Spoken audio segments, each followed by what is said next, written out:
The recoil of the maneuvering thrusters shuddered through the hull of the wayward Ember, a vibration that Edward felt in his teeth rather than his bones. It was a sensation as familiar to him as the ache in his lower back or the smell of recycled coffee that permeated the cockpit. He did not need to look at the instrument panel to know that the landing gear had failed to lock on the first try. The hydraulic groan from the port side told him everything he needed to know. "Come on, you old bucket of bolts," Edward muttered, his fingers dancing across the haptic interface with a speed that belied his exhaustion. "Don't get temperamental with me now. We are just here for a drop and a hop." He toggled the manual override, forcing the strut down with a metallic clang that rang through the small freighter. The green light on the dashboard finally flickered into existence, steadying into a solid emerald glow. "Touchdown," Nova's voice chimed from the co-pilot seat. She was spun around her knees, pulled up to her chest, a stylus in one hand and a digital sketchpad balanced on her legs. Edward exhaled the tension in his shoulders, releasing just a fraction. He looked over at his daughter. At 10 years old, Nova was a chaotic storm of grease smudges and oversized flight suits. Currently, she was trying to capture the likeness of a dragon war mage she had seen on the news feeds, though in her version, the terrifying reptilian sorcerer was wearing a chef's hat and holding a whisk. "Touchdown," Edward agreed, unbuckling his harness. "Stay put while I check the seals. The atmosphere on Quaros 4 is thinner than a miser's wallet. If the seals hold, we can go out. If not, we are breathing canned air until we leave." "Can we go to the market?" Nova asked, her eyes lighting up with that dangerous high-voltage curiosity that terrified him more than any anti-aircraft battery ever could. "Please, Dad, you promised we could look for new pigments." "I said maybe," Edward corrected, standing up and stretching. He was a tall man, lean and corded with the kind of muscle one built from hauling cargo crates rather than gym vanity.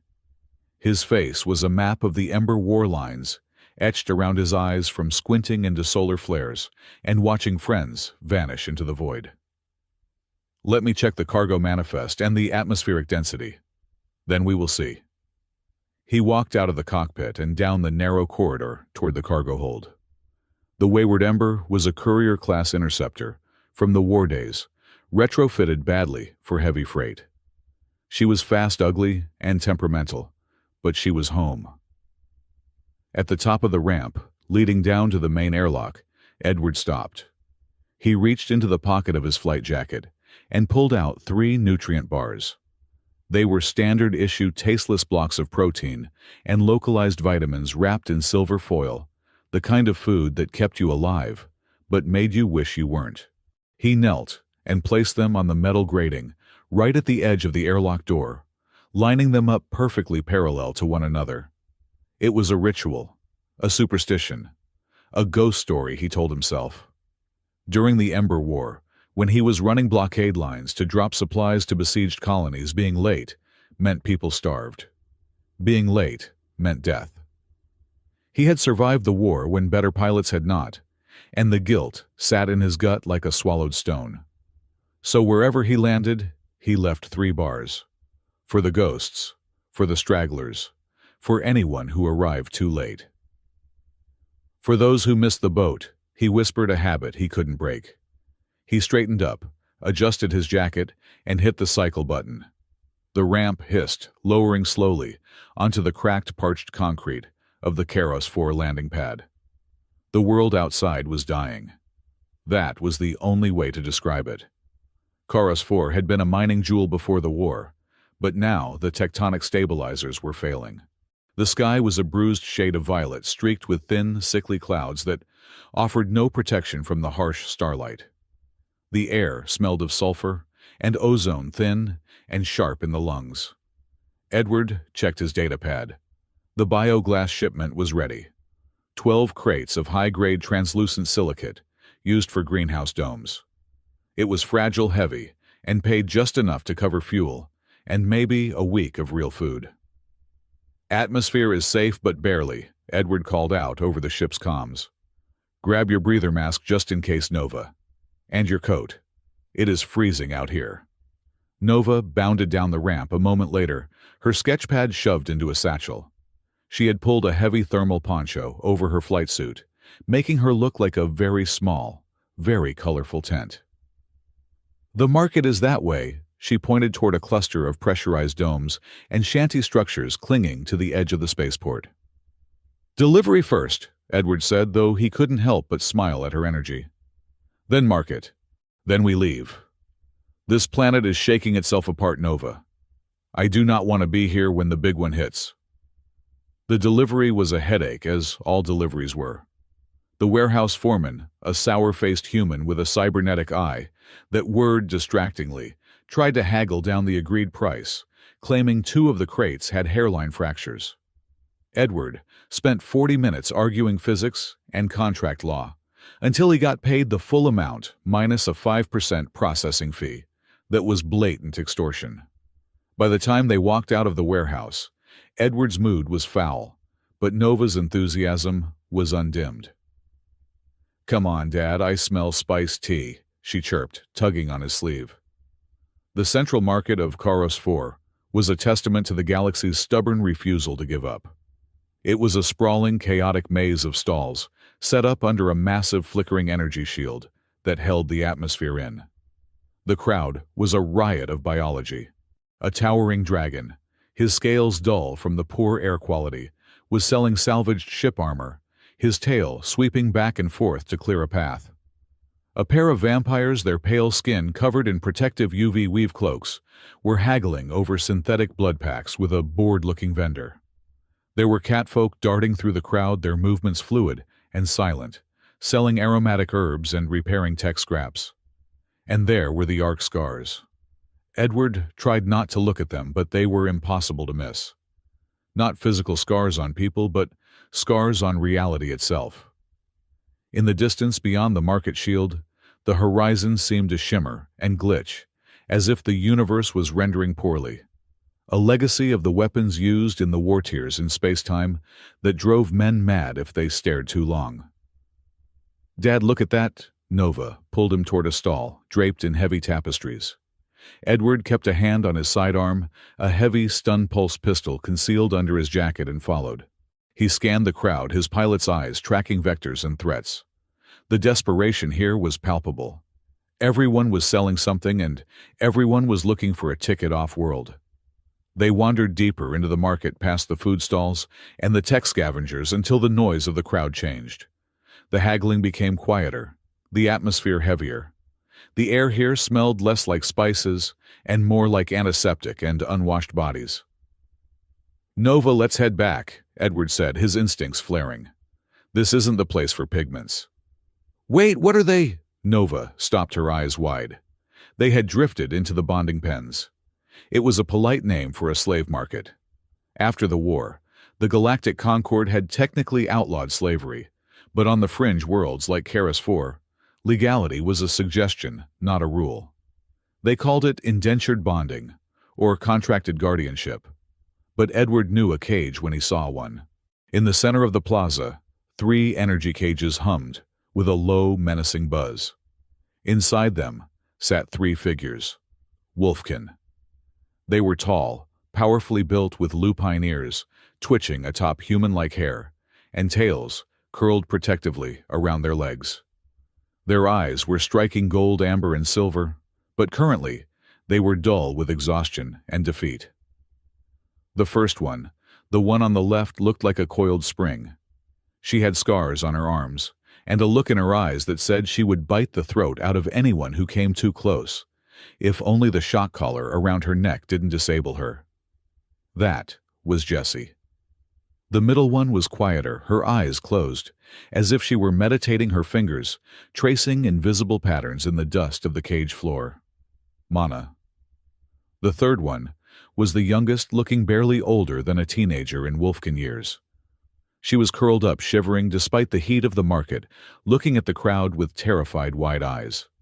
Fanny, a handler, a greasy man with expensive boots and a smile that showed too many teeth, was tapping the energy bars with a stun baton. "Top of the line!" the handler shouted to a passing group of mercenaries. Wolfkin stock. Strong loyal, once broken, excellent for heavy gravity labor or personal security. The bonding codes are fresh. Buy one. Get the collar remote at 50% off. Edward felt bile rise in his throat. He hated this. He hated everything about it. But he was one man with a broken-down ship and barely enough credits to refuel. He couldn't save the galaxy. He had learned that the hard way when he was 22 and watching a refugee transport burn because he had been ordered to hold his position. "Dad," Nova whispered. Her voice was trembling. "Don't look, Nova," Edward said, his voice rough. "Let's go." "But they are people," she said, rooting her feet to the ground. "They are. It is complicated. Come on." He tugged her hand, but she pulled away. Before Edward could stop her, Nova stepped closer to the cages. She reached into her pocket. Edward's heart hammered against his ribs. If she caused a scene, if the handler got aggressive, Nova didn't scream. She didn't shout. She simply pulled out a nutrient bar, one Edward had given her for a snack earlier, and slid it through the narrow gap between the energy field emitters of the first cage. The field hissed, singing the fine hairs on her arm, but she didn't flinch. The bar landed with a soft thud in front of the fierce-looking Wolfkin, the one named Jesse. Jessie looked down at the foil-wrapped bar, then up at the human child. Her lip curled, anticipating a trick, a cruel joke. "It is peanut butter flavor," Nova whispered, leaning in as close as she dared. "It is not much. But I don't think you are a thing." The market noise seemed to drop away. Jessie froze. The aggression in her posture faltered, replaced by a sudden devastating confusion. She looked at the bar, then back at Nova, and for a second the amber fire in her eyes softened. It was the look of someone who had forgotten what kindness felt like, and was suddenly terrified by the memory of it. The handler noticed. He spun around, raising his baton. "Hey, get away from the merchandise, brat. You damage the goods you pay for them." Edward was there in a heartbeat. He didn't draw his weapon that would get them killed, but he stepped between the handler and Nova, his posture shifting from tired dad to combat veteran. "She is just a kid," Edward said, his voice low and dangerous. "She didn't know the rules. Back off." The handler sneered, looking Edward up and down, assessing the worn flight jacket and the lack of expensive jewelry. "Get her out of here, Spacer. Unless you are buying 3,000 credits for the set.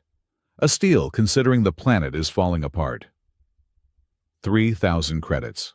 Edward had 4,000 in his account, and he needed 3,500 for fuel and the port fees to leave the system. "Not today," Edward said, grabbing Nova's shoulder. "We are leaving." He turned his back on the cages. It was the hardest thing he had done in years.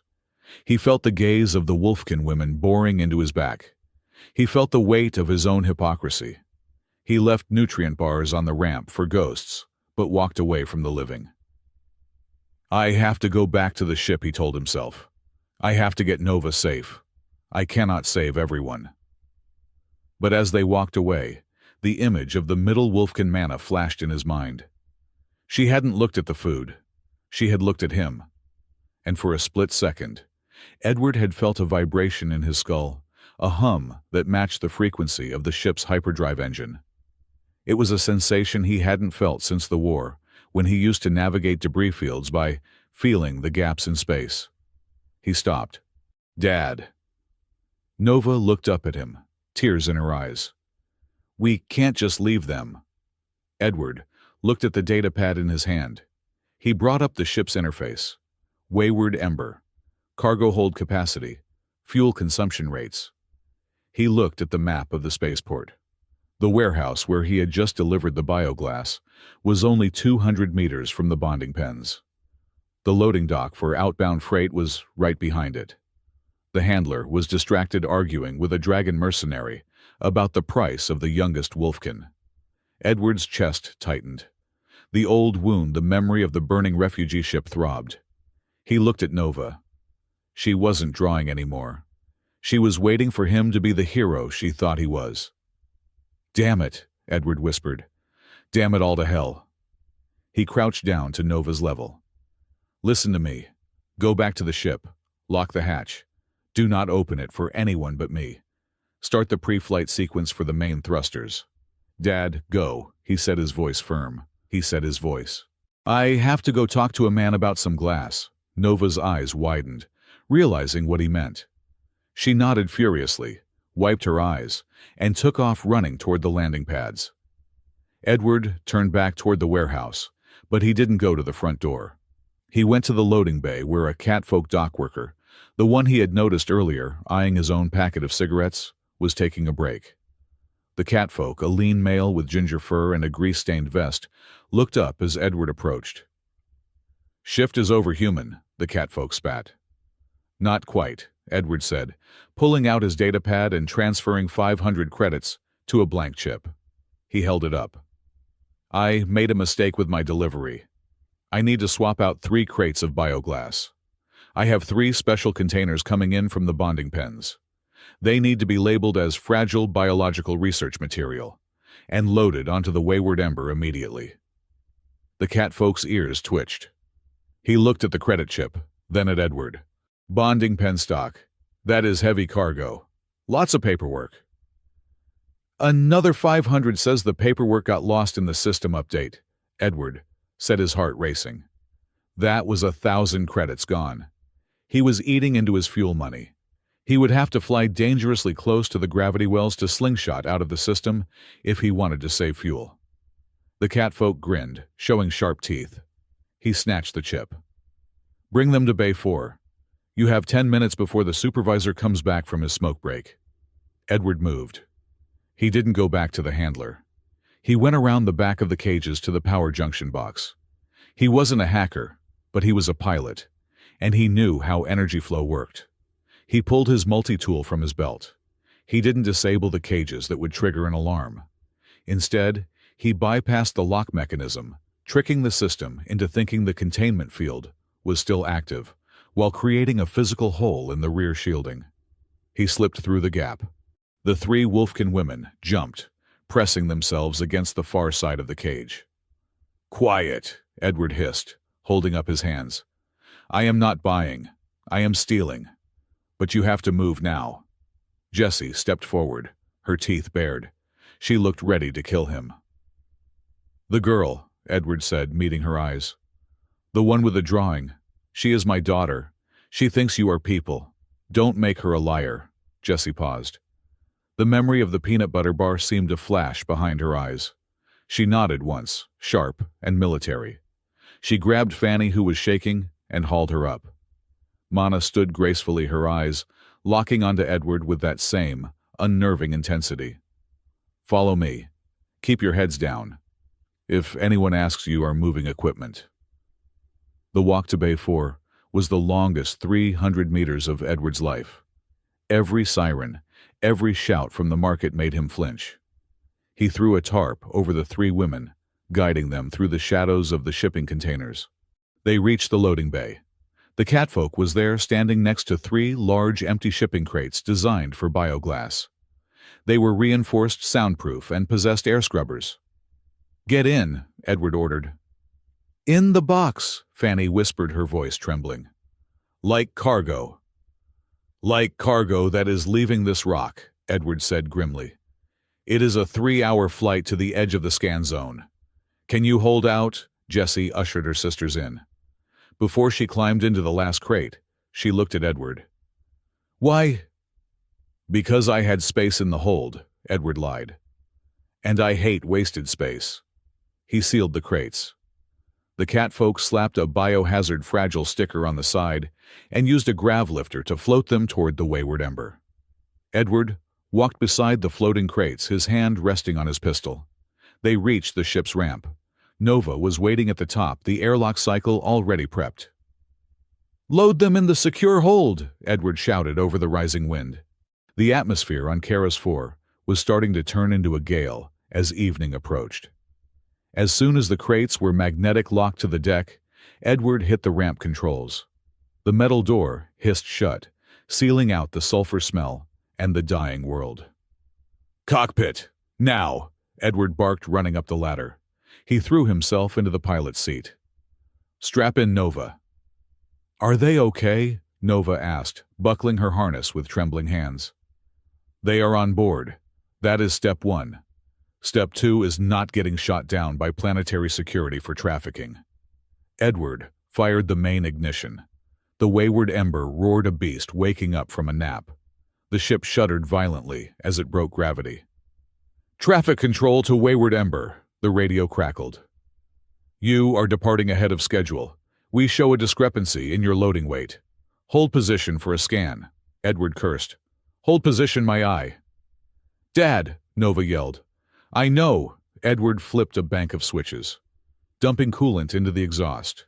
"It will scramble their thermal scans." He slammed the throttle forward. The ship lurched G-force, pressing them back into their seats. On the rear monitor, Karos 4 began to shrink, a cracked marble of brown and purple falling away into the darkness. The radio crackled with angry static, then faded. They were too fast. The old courier engine, built for blockade running, still had some kick in it. Edward watched the altitude meter climb. 10,000 feet. 20,000. Orbit. He didn't relax until the blue line of the atmosphere was a curve beneath them, and the stars were clear and sharp ahead. He engaged the sublight drive, setting a course for the nearest jump point.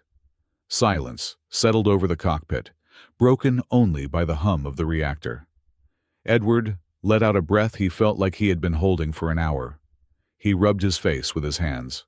He had just spent 25% of his total wealth to smuggle 3 undocumented aliens off a dying planet, risking his ship, his license, and his daughter's safety. He was an idiot. A complete and utter idiot. "You did it," Nova whispered, looking at him with awe. "Yeah," Edward said, his voice weary. "I did it. Now I just have to figure out how to feed them, where to take them, and how to explain to the galaxy why I am hauling 3 wolfkin in bioglass crates." He stood up, his knees popping. "Take the stick, Nova. Keep her steady on Vector 39. I am going to go let our guests out before they run out of air." As he walked back toward the cargo hold, Edward felt a strange sensation. The 3 nutrient bars he had left on the ramp at Karos 4 were gone, left behind on the landing pad for the ghosts. But for the first time in a long time, the ship didn't feel empty. It felt heavy. Not with cargo, but with consequence. He keyed the code into the cargo hold door. The Wayward Ember drifted away from the dying planet, carrying its stolen life into the dark. The cargo hold was dimly lit, the only illumination coming from the strips of emergency lighting running along the floor. The 3 crates sat in the center of the bay, humming softly from the internal life support units. Edward stood before them for a moment, the silence of the ship pressing in on him. He ran a hand through his hair, realizing his hands were shaking slightly. Adrenaline withdrawal. "Okay," he muttered to himself. "No turning back now."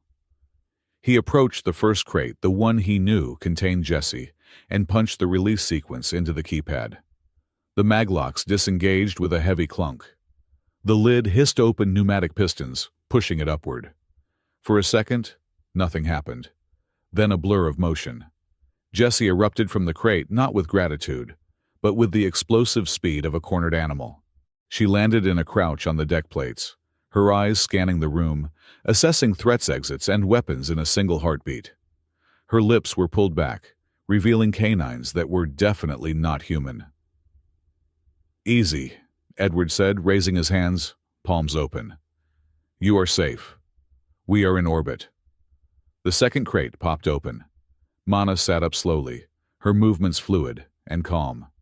She took a deep breath, tasting the recycled air of the ship. She looked at Edward, then at the metal walls surrounding them. "Metal," Mana said softly. "Sky metal. We are flying." The third crate opened, and Fanny tumbled out, landing on her side with a groan. She scrambled to her feet, looking wildly between her sisters and the human pilot. "Are we dead?" Fanny asked, her voice high and panicked. "Did the bad man eat us?" "No one is eating anyone," Edward said, trying to project a calm he didn't feel. "You are on the freighter Wayward Ember. I am Captain Edward. And you are free Jessie finished the sentence, though she made it sound like a question. She stood up to her full height. She was taller than Edward by an inch, and her presence was intimidating. She wore the rags of the bonding pen, but she stood like she was wearing armor. Free, Edward agreed. Or as free as you can be while stuck on a tin can hurtling through the void. Jessie stepped closer to him. She sniffed the air near him, her nose wrinkling. You smell like engine grease and anxiety. That is my cologne, Edward deadpanned.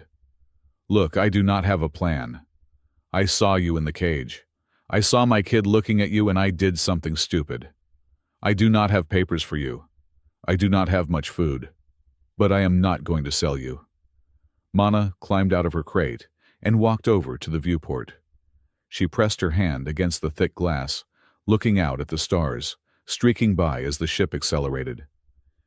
The chains are gone, Mana whispered, touching her neck where the collar had been. Edward had disabled the remote link, but the physical collars were still there. The silence is loud. We need food, Fanny said, her stomach giving a traitorous growl that echoed in the quiet hold. And not peanut butter bars, Edward sighed. I might have some rehydrated noodles in the galley. But first, we need to get those collars off.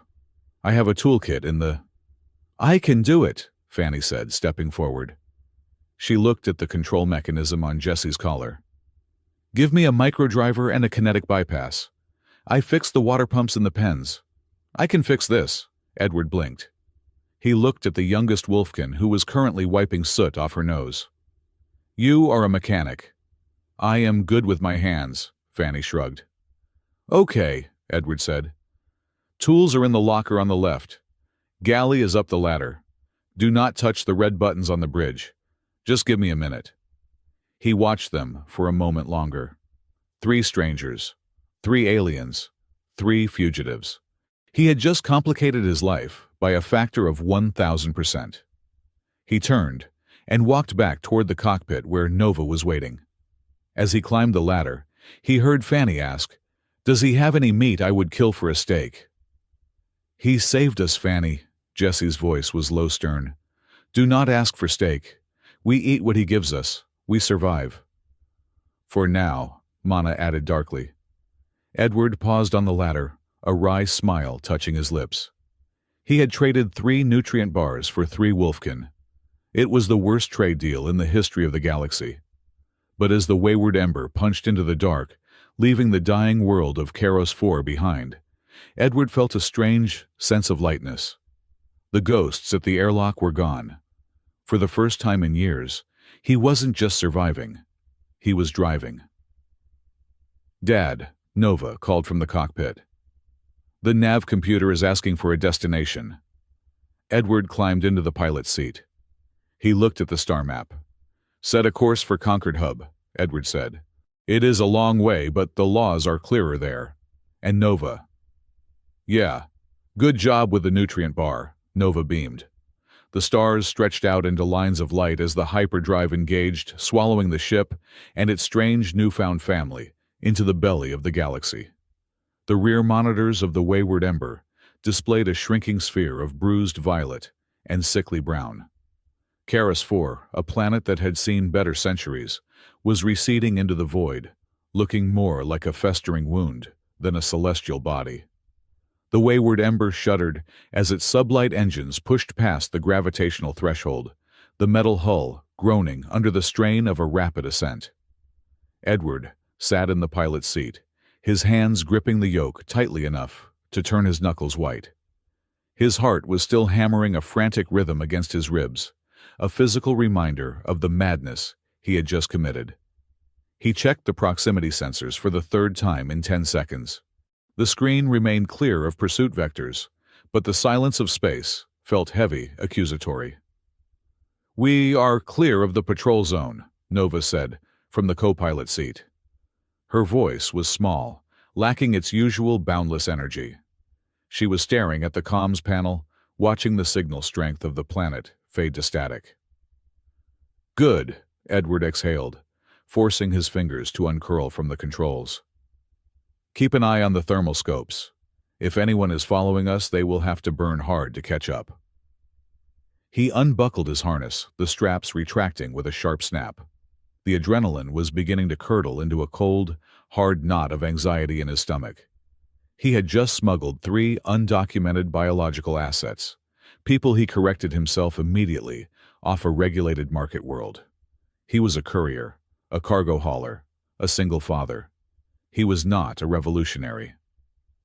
"Come on," Edward said, standing up and smoothing down his flight jacket. "Let us go see what we actually bought with our fuel money." Nova scrambled out of her seat, her boots clumping loudly on the metal deck. She followed him down the narrow corridor that connected the cockpit to the main cargo hold. The ship hummed around them, a familiar vibration that usually brought Edward comfort. Today, it felt like the ticking of a bomb. The cargo hold was frigid. The climate control was set to preserve bioglass, not passengers. The 3 reinforced crates sat in the center of the bay, secured by magnetic locks. They vibrated slightly, resonating with the ship's engine pitch. Edward approached the control panel on the wall. He hesitated for a fraction of a second, his hand hovering over the release key. He was about to let 3 apex predators out of a box in a confined space. "Stand behind me, Nova," Edward murmured. "They are not dangerous, Dad," Nova insisted, though she stepped behind his leg anyway. "They were sad." "Sad things can be dangerous when they are cornered," Edward replied. He hit the release sequence. The hydraulic seals on the crates hissed, venting pressurized gas. The lids popped open in unison. The reaction was instantaneous. From the leftmost crate, Jessie erupted like a coil of steel snapping loose. She did not stumble or stretch. She vaulted out, landing in a low crouch on the deck plates. Her eyes, burning with a fierce amber light, swept the room, cataloging exits, weapons, and cover in a single heartbeat. Her lips pulled back to reveal teeth that were definitely designed for tearing, and a low, rumbling growl vibrated in her throat. From the middle crate, Mana rose with a fluid, eerie grace. She did not jump. She simply sat up and stepped out, her movements silent. She ignored Edward and Nova entirely, instead tilting her head back to look at the ceiling, her nostrils flaring as she sampled the recycled air, tasting the metallic tang of the ship's atmosphere. The 3rd crate rattled. A hand scrabbled at the edge, slipping once before gripping tight. Fanny hauled herself up, looking disheveled and slightly green. She tumbled over the edge and landed on her hands and knees, coughing. "By the moons," Fanny wheezed, rolling onto her back and staring up at the cargo bay lights. "I thought we were going to be in there forever. My tail is asleep. I cannot feel my tail." "Is that normal?" The tension in the room, which had been pulled taut enough to snap, suddenly slackened. Fanny sat up, rubbing her lower back. She looked at Edward, then at Nova, and her expression brightened. "Hey, it is the food girl." She looked at Edward. "And the driver. Do you have any more of those bars? Or actual food? I would eat a boot right now if it was seasoned properly." Nova giggled, the sound echoing strangely in the metallic bay. Jessie did not laugh. She straightened up, moving in front of her sisters. Her posture was protective, her shoulders squared. She wore the ragged gray tunic of the bonding pens, but she wore it like battle armor. "Where are we?" Jessie demanded. Her voice was rasping, unused to speaking freely. "Orbit," Edward said, keeping his hands visible and away from the stun pistol holstered at his hip. "Leaving the Kairos system. You are safe." "Safe," Jessie repeated the word, as if it were a foreign concept she could not quite translate. She looked around the cargo hold, taking in the scuffed bulkheads, the loose netting, and the flickering light strip. "This is a hauler, a human ship." "The Wayward Ember," Edward introduced. "I am Edward. This is Nova. We are the ones who took you out of the crates." Mana stepped forward then. She was slightly shorter than Jessie, with fur that held a silver sheen compared to Jessie's dark timber wolf coloring. She walked right up to Edward, ignoring his personal space, and stared into his eyes. Her gaze was unsettling, like she was looking at the back of his skull. "Why?" Mana asked. It was a simple question, but it carried the weight of an interrogation. Edward shifted his weight, uncomfortable under the scrutiny. Because my daughter asked me to, and because I had empty space in the hold. I hate flying with an empty hold. It is bad luck. It was a lie, and a poor one. Mana tilted her head, her eyes narrowing slightly, but she did not call him out on it. We are hungry, Fanny said, standing up and dusting herself off. She wobbled slightly, the ship's artificial gravity, clearly different from what she was used to. And thirsty. And I think I smell engine coolant, which is giving me a headache. Galley is this way, Edward sighed, gesturing toward the ladder. I do not have a 5-star menu. We have rehydrated noodles, protein paste, and maybe some dried fruit if Nova has not eaten it all. I saved the mangoes, Nova chirped. Come on, I will show you. Nova grabbed Fanny's hand. For a second, Edward flinched, expecting the wolfkin to recoil. But Fanny just looked surprised, then squeezed the small human hand back. Lead the way, little scout, Fanny smiled. As they climbed the ladder, Jessie hung back, her eyes locked on Edward. She waited until the others were out of earshot. You bought us, she said. It was not a question. I stole you, Edward corrected. I paid a bribe to get you loaded, but I did not pay the slaver. There is a difference. Is there? Jessie challenged. You moved us from one cage to another. What do you expect in return? Labor protection. Something else. Edward met her gaze. He saw the trauma there, layers of betrayal hardened into a diamond-sharp defense mechanism. He knew that look. He had seen it in the mirror for years after the war. I expect you not to break my ship, Edward said flatly. And I expect you to help with the chores if you are going to eat my food. Beyond that, I expect nothing. You are free, Jessie. As soon as we touch down somewhere safe, you can walk away. Jessie stared at him for a long moment, searching for the lie. When she did not find it immediately, she looked confused, which seemed to anger her more than the threat. She turned and climbed the ladder without another word. The Wayward Ember was not designed for 5 people. It was a courier vessel built for speed and a crew of 2. With 3 full-grown wolfkin on board, the living quarters felt intimate to the point of claustrophobia. Over the next 2 cycles, Edward refused to call them days. When they were in hyperspace, a fragile ecosystem began to form on the ship. They gathered in the small mess hall, a curved room, dominated by a single table bolted to the floor. Edward sat with a mug of coffee that he had reheated 3 times, watching the scene unfold. Fanny had adapted the fastest. She was sitting on the floor with Nova, a data pad between them. Nova was teaching her English words for specific spaceship parts, and Fanny was teaching Nova Wolfkin terms for family. Pack, Fanny said, pointing to the drawing Nova had made of the 5 of them. Kithra. Kithra, Nova repeated, stumbling over the guttural growl in the middle of the word. Close enough, Fanny laughed, her tail thumping against the metal floor. Mana was less social. She spent her time roaming the ship, touching the walls, listening to the hum of the reactor. She would sit for hours by the viewport watching the swirling lights of hyperspace. Occasionally, she would ask Edward questions that made him uncomfortable. The ship has a heartbeat, she had said to him earlier, while he was running diagnostics. It is tired, like you. It is an old engine, Mana, Edward had replied, keeping his eyes on the screen.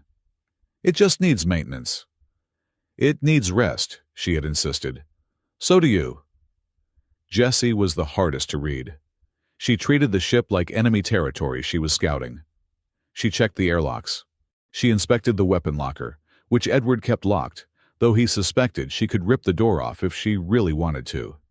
She watched Edward constantly, her eyes tracking his hands whenever he reached for a tool or a cup.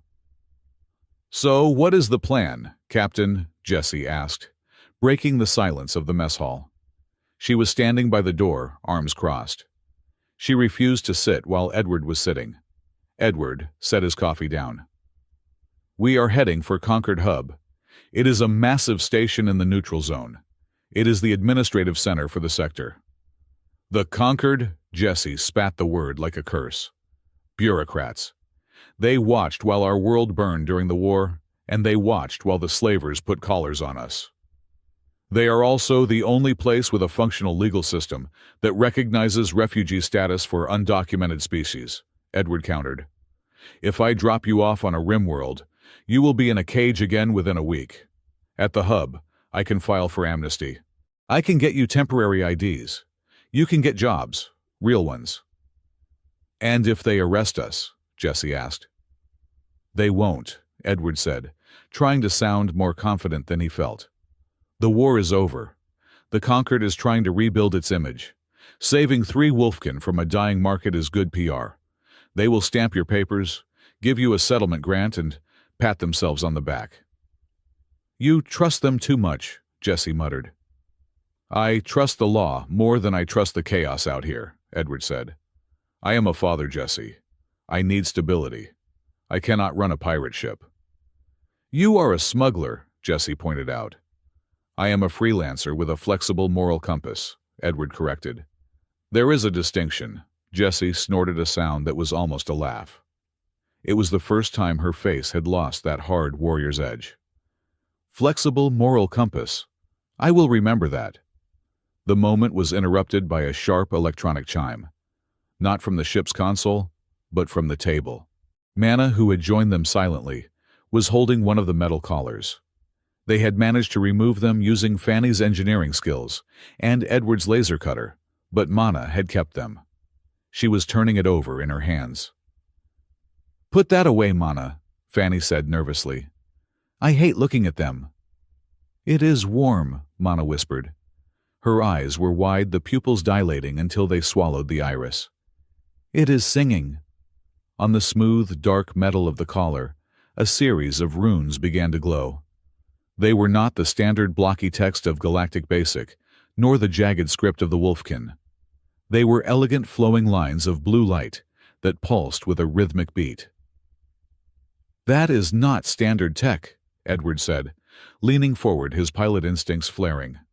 That looks like arc energy, Mana finished. Suddenly, the ship's warning system blared. A red light began to flash in the corridor. Proximity alert, Jesse asked instantly, dropping into a combat stance. No, Edward shouted, bolting for the cockpit. That is a tracking ping someone just locked onto us. He threw himself into the pilot's seat, Nova scrambling in behind him. His fingers flew across the board. The signal is coming from inside the ship. It is the collars. They are beacons. I thought you disabled the remote link, Jesse yelled, running onto the bridge. I disabled the slave control, Edward shouted back. I didn't know they had deep-layer subspace transmitters built into the alloy, Mana. Get those things to the airlock. Wait, Mana said, entering the cockpit. She held the glowing collar with a strange reverence. It is not just a transmitter. It is a key. I do not care if it is the key to the royal treasury, throw it out the airlock, Edward ordered. Mana hesitated, then nodded. She ran back toward the cargo hold. Edward watched the sensors. A signal had gone out. A pulse of high-frequency data punching through hyperspace. Somewhere, someone was listening. Light years away in the obsidian interior of a dreadnought-class vessel, a console chimed. The ship was dark, lit only by the bioluminescent fungi that grew in intricate patterns along the walls, a dragon aesthetic. The air was thick and humid. Calyx sat on a throne made of fused meteorite iron. He was a dragon of the old breed, massive, and scaled in deep crimson, but he wore the robes of a scholar mage rather than armor. A monocle equipped with arcane sensors covered his left eye. He looked at the display. 3 distinct signatures had just flared to life on his map. Found you, Calyx rumbled. His voice sounded like grinding stones. My little lost investments. He tapped a claw on the armrest. Navigator, adjust course. The heirs are moving toward the Concord hub. Intercept them, and prepare the containment rituals. I do not want them damaged. I want them compliant. The journey to Concord hub took 3 more days.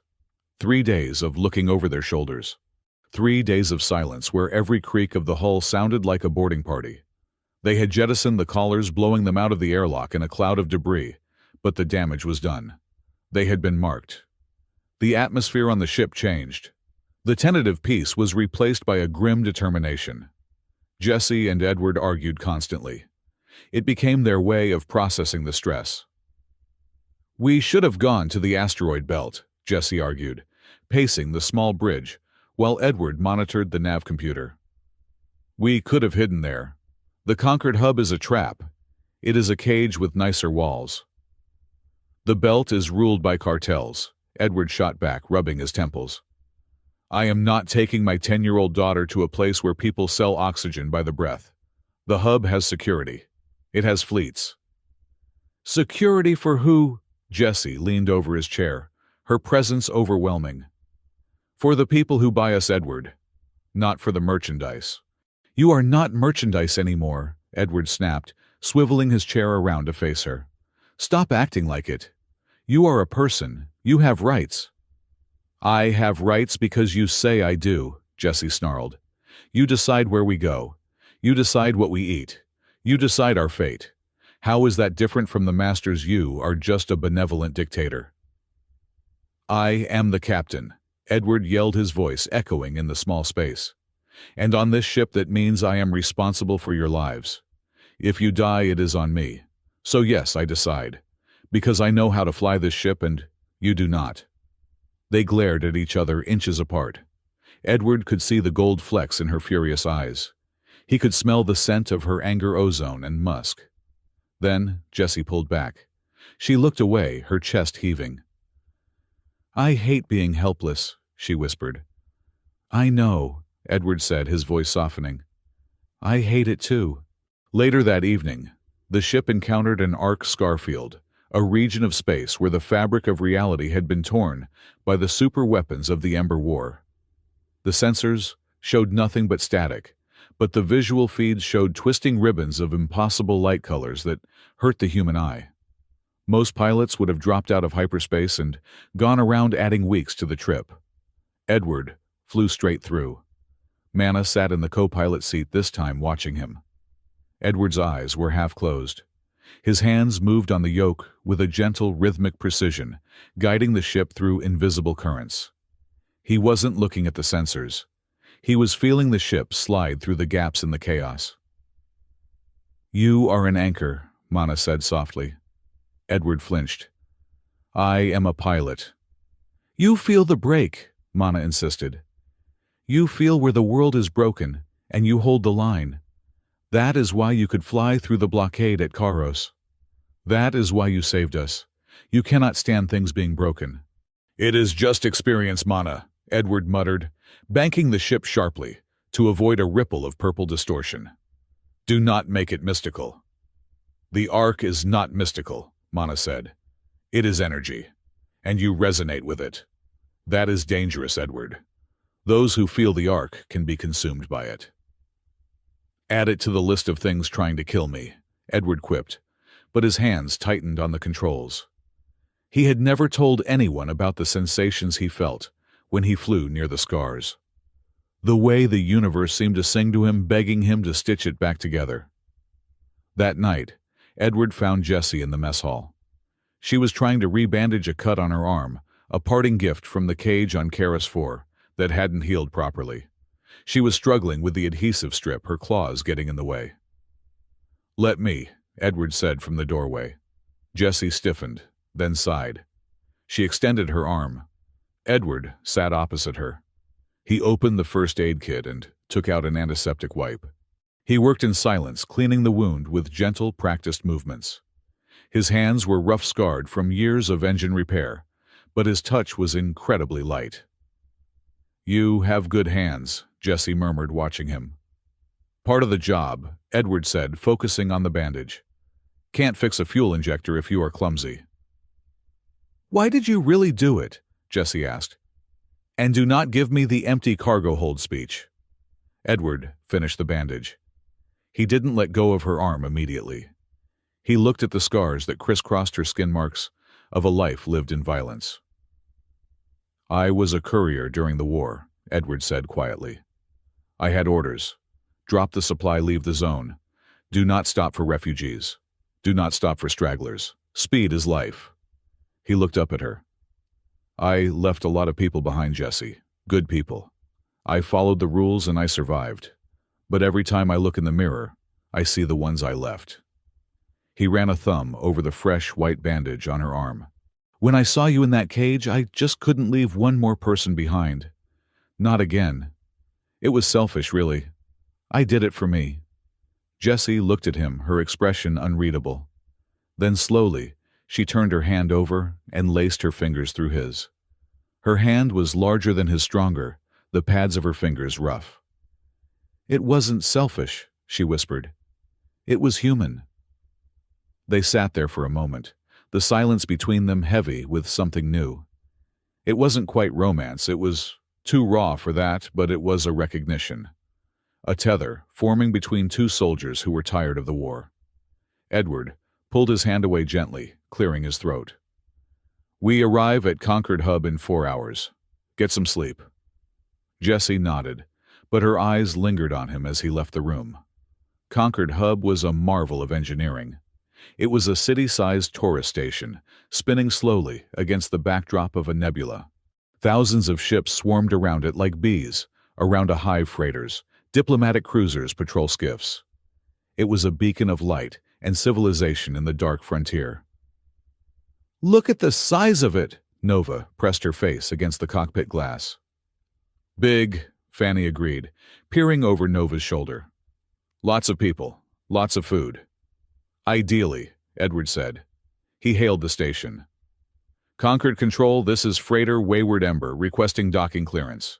Casual transport submitting ID for scan. Copy, Wayward Ember, a bored voice crackled back. Maintain Vector 25. Prepare for bioscan and cargo manifest check. Edward felt his breath hitch. This was the moment. The scan beam washed over the ship, a blue wave of light that passed through the hull. Just standard procedure, Edward reassured the Wolfkin, who were huddled in the rear of the cockpit. They are looking for contraband. Weapons, drugs, unstable isotopes. Or us, Jessie muttered. Minutes ticked by. The radio remained silent. The station loomed larger, filling the view. Concord controlled a Wayward Ember, the voice returned. It sounded different now, less bored, more official. We are clearing you for docking Bay 99. Proceed immediately. Bay 99. Edward frowned. That is in the secondary ring. I usually dock in the commercial sector. Traffic congestion, the controller said smoothly. Bay 99 is open. Please comply. Edward looked at Jessie. She shook her head slightly. Don't do it.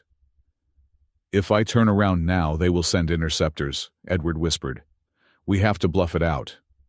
He guided the ship into the massive docking bay. As the clamps locked onto the hull, Edward noticed something. The bay was empty. No other ships. No cargo loaders. Just a pristine white hangar. This feels wrong, Mana said, her hackles rising. The airlock cycled. Edward went down to the ramp alone, ordering the others to stay out of sight. When the ramp lowered, he wasn't met by a customs droid or a cargo clerk. He was met by a squad of Concord security officers.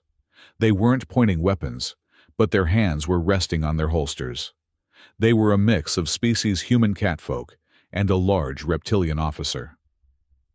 Captain Edward, the lead officer, a human woman with a stern face, asked. That is me, Edward said, leaning casually against the hydraulic strut. Is there a problem, officer? I have bioglass to offload. We registered a signal anomaly from your vessel, the officer said, and a discrepancy in your biological mass reading. We need you and your passengers to accompany us to the intake center. Passengers? Edward feigned innocence. I am hauling glass. Captain, the officer's voice dropped an octave. We know they are on board. The biological signatures match the dispute profiles filed 3 days ago. Please, don't make this a scene. We just want to sort out the paperwork. Dispute profiles. That was legal speak for stolen property. Edward looked back up the ramp. Jessie was standing there just inside the shadow of the airlock. She looked ready to charge. Edward held up a hand, signaling her to stand down. "Trust me," he mouthed. He turned back to the officer. "Fine, but my daughter comes with me, and nobody touches them. They are refugees claiming asylum." "We will process the claim," the officer said neutrally. "This way." The holding room was white, aggressively, blindingly white. The chairs were bolted to the floor and molded from hard plastic that seemed designed to cause back pain. One wall was a large mirror, obviously one-way glass. They had been waiting for 2 hours. Nova was curled up in a chair, hugging her knees. "Are you going to jail, Dad?" she asked in a small voice. "No, Peanut," Edward said, pacing the length of the room. "Nobody is going to jail. It is just a misunderstanding." "They took our names," Fanny said nervously, tapping her claws on the armrest. "They took pictures of our teeth." "Why did they look at our teeth?" "Identification," Mana said. She was standing in the corner, her eyes closed, humming a low, dissonant tune. "They are checking the registry." Jessie sat like a statue, staring at the mirror. She knew people were watching them. "I should have fought them," she murmured. "I could have taken the lizard on the left." "And then what?" Edward stopped pacing. "We would be dead and Nova would be an orphan in the system. Fighting isn't always the answer, Jessie." "It is the only answer that works," Jessie retorted. "Not here," Edward said. "Here we fight with words. We fight with laws." "Your laws are what put us in cages," Jessie said bitterly.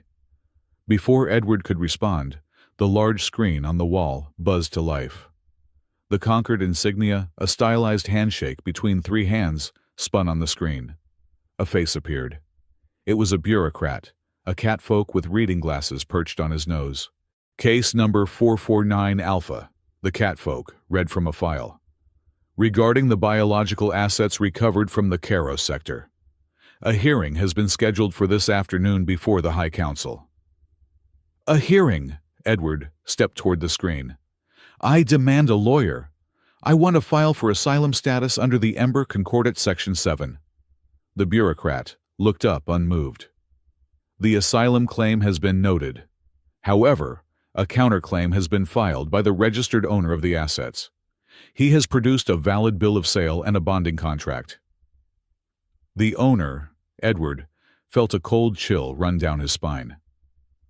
"The claimant has arrived at the station," the bureaucrat continued. "He will present his evidence at the hearing. You are advised to prepare your statement." The screen went black. "He is here," Mana whispered. The humming stopped. "The dragon is here." The camera view on the wall monitor switched to an external feed of the station. A ship was approaching the docking pylons. It was not a freighter. It was a sleek, black dreadnought, jagged and terrifying, its hull etched with glowing red runes. It moved like a predator, swimming through dark water. Calyx had arrived. Edward looked at the 3 Wolfkin women. Fanny was shaking. Mana looked resigned. Jessie looked like she was about to explode. And Nova looked at him terrified. Edward took a deep breath. He adjusted his jacket. He didn't have a weapon. He didn't have a plan. He had 3 wolf women, a 10-year-old girl, and a mouth that got him into trouble. "Okay," Edward said, his voice hard. "They want a hearing. Let's give them a show." The corridor leading to the High Council chamber of Concord Hub was long, sterile, and aggressively silent. It was a silence designed to make anyone walking it feel small, an architectural intimidation tactic that Edward recognized from his brief, unhappy dealings with military tribunals during the war. The floor was polished white composite, reflecting the overhead strip lights so perfectly that it looked like they were walking on a frozen lake. Edward walked in the lead, though his legs felt heavy, as if the artificial gravity had been cranked up just for him. He adjusted the collar of his flight jacket, a nervous tick he couldn't suppress. Beside him, Nova held his hand with a grip that was surprisingly strong for a 10-year-old. She was not skipping today. Her eyes were wide, darting between the towering security drones flanking the doors. Behind them came the Wolfkin. Jessie walked with a predator's gait, silent and coiled. She had refused the station's offer of a standard-issue jumpsuit, opting instead to wash and repair her rags from the bonding pen. She looked like a refugee, but she walked like a general inspecting enemy lines. Mana was beside her, her eyes half-closed fingers, twitching as she sensed the electromagnetic hum of the station. Fanny brought up the rear, looking pale. She kept adjusting a small tool pouch she had scavenged from the wayward Ember, her security blanket in this palace of bureaucracy. "Dad," Nova whispered, her voice barely audible. "Are they going to put us back in a cage?"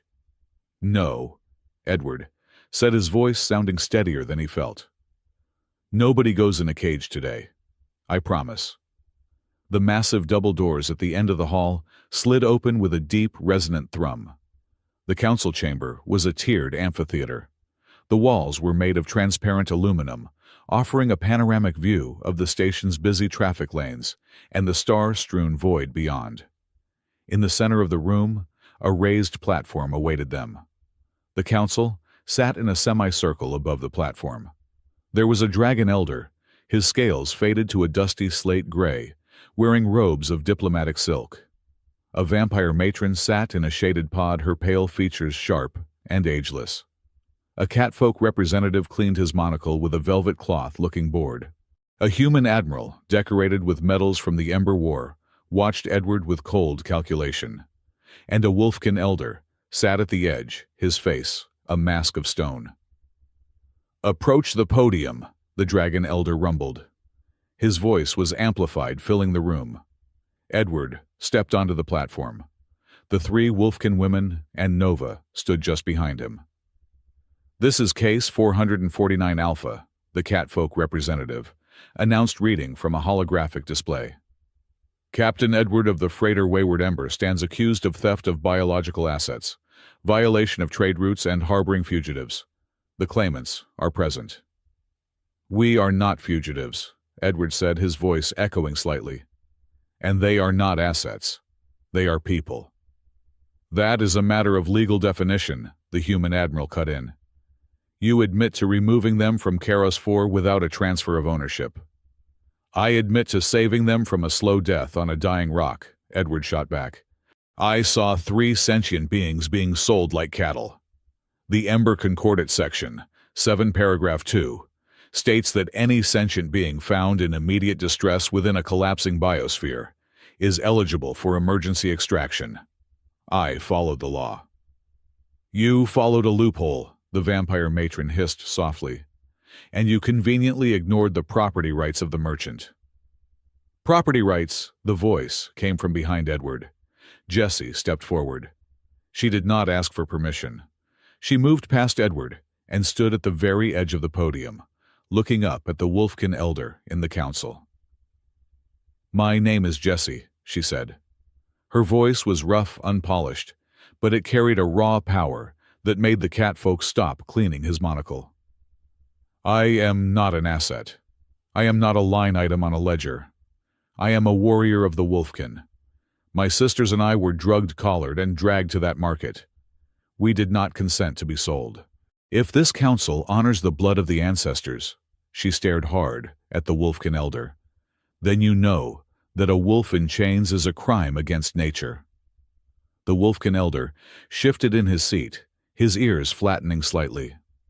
"Your passion is noted, child, but the law requires evidence of coercion." "The evidence is the collar burns on our necks," Jessie shouted, pointing to the faint scars on her skin. "Emotional outburst will not help your case," the human admiral said dismissively. "We need to hear from the legal owner." The doors hissed open again. Edward turned, and the blood in his veins turned to ice. Calyx did not walk into the room.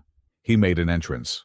He was a dragon of the old breed, tall and broad-shouldered, but he wore the attire of a high-ranking corporate mage, a tailored suit of dark weave over a chest piece of polished obsidian. He held a cane topped with a pulsating red crystal, though he clearly did not need it to walk. He moved with a terrifying fluid grace, his eyes burning with arcane intelligence, locking instantly onto the three sisters. My apologies for the delay, counselors, Kalix said. His voice was smooth, like oil pouring over gravel. Traffic in the docking sector is atrocious. He stepped up to a secondary podium. He did not look at Edward. He looked at the council. I am Kalix Warmage of the Obsidian Circle. I have here, he tapped a datapad on the podium, the bill of sale from the Karos Guild signed and notarized. I also have the original bonding contracts. These 3 females were not kidnapped. They were indentured to my service to pay off the debts of their clan, a standard practice in the rim sectors. Liar, Fanny squeaked from the back, clutching Nova's hand. Kalix ignored her. This human pilot, he gestured vaguely at Edward, is nothing more than a pirate. He stole my property, damaged my tracking hardware, and fled the system. I demand the return of my assets and the impounding of his vessel as compensation. Edward stepped forward, his fists clenched. Debts? What debts? They were in cages starving. You call that indentured service? I call it asset protection, Kalix smiled, revealing teeth that were too sharp for a civilian. The atmosphere on Karos was failing. I purchased them to move them to a safer environment. You, Captain, interfered with a humanitarian rescue mission. The audacity of the lie struck Edward like a physical blow. He looked at the council. They were wavering. The paper trail was clean. Kalix had the documents. Edward had nothing but morality, and in a courtroom morality was a flimsy shield. The law is clear, the Dragon Elder said slowly. If the contracts are valid. The contracts are forged, Edward yelled. Look at them. They are barely adults. How could they accrue clan debt? It is inherited debt, Kalix said smoothly. Tragic but legal. Edward looked at Jessie. She was shaking with rage, her claws digging into the podium rail. If she attacked Kalix now, they would be executed by the security drones. This system is broken, Edward said, his voice low. If you hand them back to him, you are not upholding the law. You are upholding a crime. We are upholding order, Captain, the human admiral said. Something a freelancer like you would not understand. Kalix tapped his cane on the floor. I believe we have heard enough. I will take my property now. He reached into his pocket and pulled out a small device. It looked like a remote, but it was crafted from the same dark metal as the collars. No, Mana whispered. Her eyes went wide, turning entirely black. He has the anchor stone. Kalix pressed a sequence on the device. It was not a loud noise. It was a sensation, a vibration that started in the teeth and ended in the marrow of the bone. The lights in the council chamber flickered. The transparent aluminum walls hummed. What is the meaning of this? The vampire matron demanded, standing up. Just a security precaution, Kalix said, his voice dropping an octave, becoming more guttural. To ensure no further resistance. He twisted the dial on the device. In the center of the room, between the podiums, the air ripped. It looked like someone had taken a knife to a painting. A vertical gash of blinding white light appeared in thin air. It crackled with the sound of 1,000 panes of glass shattering at once. An arc scar. The council screamed. The Dragon Elder shielded his eyes. The security drones spun confusedly, their sensors blinded by the sudden surge of exotic radiation. You are insane, Edward shouted over the roaring noise. You opened a scar inside a pressurized station. You will kill us all. I will control it, Kalix roared, his facade of civility dropping. The air around him warped heat, shimmering off his scales. I only need enough power to subdue the unruly. Give them to me, Council, and I will close the rift. It was blackmail. Terrorism. He was holding the entire station hostage with a tear in reality. The scar widened. The floor plates began to buckle. Gravity fluctuated, throwing the catfolk representative out of his chair. Edward felt it then. It hit him harder than the noise or the light. It was a sickness in his gut, a wrongness that felt like his own skin was being pulled inside out. He could feel the edges of the universe fraying. He could feel the chaotic energy of the arc pouring into the dimension, hungry and mindless. This was his secret. The reason he was the best pilot in the sector. The reason he survived the war. He was an anchor. He could feel the structure of the rift. He could see the stitching that had come undone. "Dad," Nova screamed, clinging to a railing as the platform tilted. Edward looked at Calyx. The dragon was struggling. The device was getting hot in his hand. The rift was growing faster than he anticipated. He had bitten off more than he could chew. He cannot close it, Edward realized. He is going to kill everyone. Edward looked at Jessie, Mana, and Fanny. They were huddled around Nova. They were looking at him. If he did nothing, the station would break apart. If he acted, he would reveal what he was. He would be a target for every government and corporation in the galaxy. Anchors were rare, valuable, and usually dissected in labs. He looked at Nova's terrified face. To hell with the secret. "Jessie!" Edward yelled. "Hold the line!" He didn't wait for an answer. Edward ran. Not away from the danger, but straight into it. "Captain!" the human admiral shouted. "Get back!" Edward sprinted up the sloped floor and threw himself toward the blinding white tear in reality.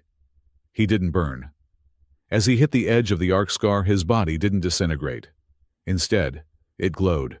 A lattice of golden energy, his own biofield reacting to the arc, flared out from his chest. He slammed his hands into the empty air on either side of the rift, as if he were holding open the jaws of a beast. "Close!" Edward screamed. The sound was lost in the roar of energy, but the effect was immediate. The widening tear stopped. It shuddered, fighting him. The pain was absolute. It felt like electricity was being pumped through his veins instead of blood. Edward's back arched, his teeth clenched so hard he thought they would shatter. He was becoming the bridge between the chaotic dimension and the physical world, forcing the door shut with sheer will. "He is an anchor!" the dragon elder gasped, standing up in awe. Edward's knees buckled. The energy was too much. It was crushing him. He felt his heart stutter, missing a beat, then two. He was going to die here. "Edward!" Mana's voice cut through the noise. She was there suddenly, right beside him. She didn't touch the rift. She placed her hands on Edward's shoulders. "Listen to the rhythm," Mana shouted. She began to chant a low, guttural Wolfkin throat song that vibrated through Edward's body. It wasn't magic. It was a biorhythm sync, an ancient technique used by Wolfkin packs to share stamina during long hunts. Edward felt a surge of strength that wasn't his. Mana was pouring her own life force into him, stabilizing his erratic heartbeat. "I cannot hold it," Edward gasped. The gravity of the rift was trying to suck him in. Then arms wrapped around his waist. Strong, muscular arms. Jessie dug her heels into the buckling floor plates. She wrapped herself around Edward from behind, anchoring him to the physical world. "I have you!" Jessie roared in his ear. "You do not get to leave. Pull, pilot, pull!" She was a solid weight against his back, a reminder of the reality he was fighting for. "Fanny!" Edward choked out. "The source, kill the source." Fanny was already moving, while Calyx was distracted by the impossible sight of a human wrestling a wormhole the smallest Wolfkin had flanked him. Calyx raised his cane to strike her, but Fanny was faster. She didn't attack him. She attacked the tech. She slid under his guard, pulling a localized EMP spike from her pouch, something she had built on the ship during the trip. "Error 404 lizard brain," Fanny screamed, and jammed the spike directly into the pulsating device in Calyx's hand. Crack. The device exploded. Calyx howled as the backlash threw him across the room, slamming him into the transparent wall. With the control signal severed, the arc scar lost its driving force. But it didn't vanish quietly. It tried to collapse inward, threatening to take Edward with it. "Now!" Edward screamed. He pushed. He used every ounce of the anchor power he had hidden for 20 years. He visualized the fabric of space knitting together, stitch by glowing stitch. The light flared one last time, a blinding, silent flash that washed out all color in the room. And then it was gone. Silence rushed back into the chamber like a flood. Edward stood there for 1 second, smoke rising from his flight jacket, his hands trembling. Then his eyes rolled back and he fell. He didn't hit the floor. Jessie caught him. She lowered him gently, cradling his head in her lap. "Edward," her voice was shaking.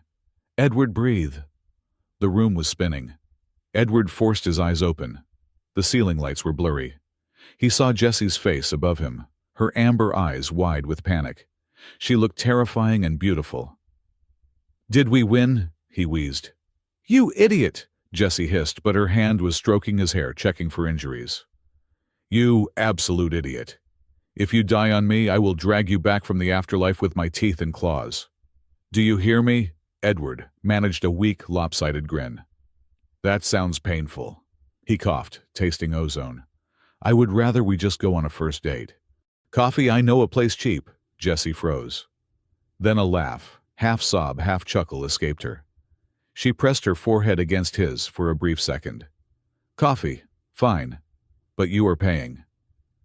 "Deal," Edward whispered, and let the darkness take him.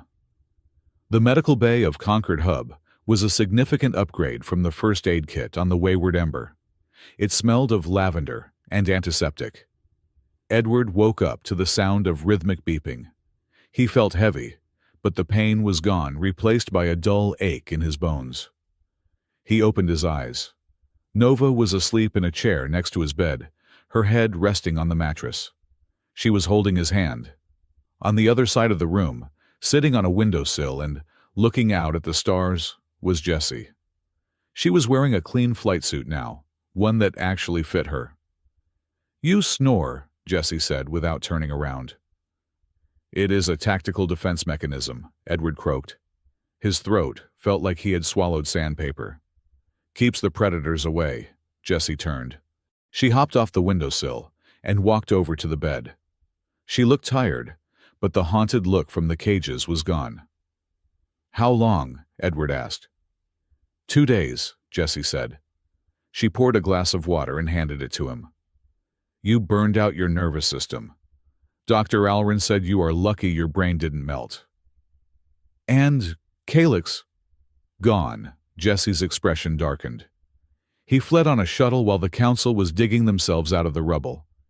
His dreadnought jumped away before security could lock it down. He is in the wind." "He will be back," Edward said, drinking the water greedily. "Let him come," Jessie said fiercely. "We will be ready." The door to the medical bay slid open. The human admiral and the Wolfkin elder walked in. They looked different now, less arrogant, more respectful. "Captain," the admiral nodded. "Good to see you awake." "Am I under arrest?" Edward asked, handing the glass back to Jessie. "Hardly," the Wolfkin elder rumbled. "You saved the High Council and the station. The Ark incident clarified the situation. Calyx's actions were an act of war. His claim on the sisters is null and void." The admiral placed a datapad on the bedside table. "The council has granted full amnesty and citizenship to Jessie, Mana, and Fanny. And for you, Captain," he paused. "We do not usually employ anchors. They are too dangerous. But we recognize a debt when we see one. You have been granted the title of Free Passage Captain. No port fees, no customs checks, and diplomatic immunity in conquered space, provided you use your talents for the stability of the region." "I am just a cargo hauler," Edward muttered. "Not anymore," the Wolfkin elder said. He looked at Jessie. "You chose a strong alpha daughter, even if he is a human." Jessie crossed her arms. "He is not my alpha. He is my pilot. There is a difference." The elder chuckled a dry, raspy sound. "Rest well, Captain. We will hold a ceremony when you can stand." They left. Edward looked at Jessie. "Free passage, Captain. Sounds fancy." "Sounds like more trouble," Jessie smirked. 3 days later, the ceremony was brief. Edward stood leaning slightly on a cane the doctors had insisted he use for balance, while the council pinned a platinum emblem on his jacket. Nova beamed, wearing a new dress that Fanny had somehow tailored for her. Mana and Fanny stood by, holding their own citizenship papers, like they were made of gold. But the real reward came afterward. As they were packing the Wayward Ember for departure, a courier drone arrived at the docking bay. It didn't carry cargo. It carried a single, sealed data chip. "For the captain," the drone chirped, and dropped the chip into Edward's hand before buzzing away. Edward plugged it into his datapad. A holographic projection shimmered into existence. It was an old Wolfkin woman. She had kind eyes and a face lined with wisdom. She wore simple robes, but there was an authority in her posture that transcended clothing. "Hello, Edward," the hologram said. Her voice was warm, like a hearth fire. Jessie, Mana, and Fanny stopped what they were doing. They gathered around the pad. "My name is Rosa," the woman continued. "I have been watching you for a long time, pilot. You have a habit of leaving nutrient bars for ghosts. It is a good habit." Edward frowned. "Who is she?" "I heard what you did at the hub," Rosa said. "You protected my kin when the world wanted to sell them. But the story is not over. The collars Calyx used, they were not just slave tech. They were keys. And the girls you saved are not just soldiers." The hologram leaned in. "Come to the Aurora Crown Sanctuary. I think it is time you and your family learned the truth about what you are carrying. And Edward, the coffee is better here." The transmission ended with a set of coordinates. "Aurora Crown," Mana whispered. "That is the sanctuary. The hidden place. It is a myth." "Apparently not," Edward said, looking at the coordinates. He looked at his motley crew. Jessie polishing her new blaster, Fanny eating a bag of chips, Mana staring at the stars, and Nova drawing a picture of Rosa on her sketchpad. "Well," Edward said, tossing the cane into the corner of the cockpit, "we have free passage. We have a full tank of fuel. And we have an invitation from a mysterious old lady." He sat in the pilot's seat and fired up the engines. The Wayward Ember hummed a happy, eager sound. "Strap in," Edward smiled, looking at Jessie in the co-pilot seat. "Let's go see a myth." The clamps released. The ship drifted away from the glittering lights of Concord Hub, turning its nose toward the deep, unknown dark. The thrusters flared blue, and with a sonic boom that rattled the station's windows, the Wayward Ember vanished into the stars. Ahead of them, in the distance, the faint, shimmering ring of the Aurora Crown began to rise like a dawn. The journey from Concord Hub to the Aurora Crown Sanctuary took 9 standard days, a stretch of time that felt both agonizingly slow and frighteningly fast for the crew of the Wayward Ember. The ship, usually a quiet vessel of solitary routines, had become a hive of nervous energy healing wounds and the awkward, stumbling integration of a found family. Edward spent the first 3 days in the pilot's bunk, not because he wanted to, but because Jessie had made it very clear that if he tried to touch the flight controls with his tremors, she would tie him to the mattress. The use of the anchor power at the hub had left him feeling hollowed out, as if his nervous system had been stripped of its insulation. Every loud noise made his teeth ache. Every sudden light made his eyes water. "Drink," Jessie ordered, shoving a mug of something green and pungent under his nose. Edward propped himself up on his elbows, wincing as his spine protested. "I am the captain," he grumbled, though he took the mug. "I should be flying the ship." "The ship is on autopilot and Nova is monitoring the comms," Jessie said, crossing her arms. She was wearing one of his spare flight shirts, the sleeves rolled up to accommodate her muscular forearms. "You are drinking kale algae concentrate. Dr. Alrin at the hub said your electrolytes were non-existent. Drink." Edward drank. It tasted like wet grass and copper, but the shaking in his hands subsided by a fraction. "You are a tyrant, Jessie." "I am efficient," she corrected, taking the empty mug. "Rest.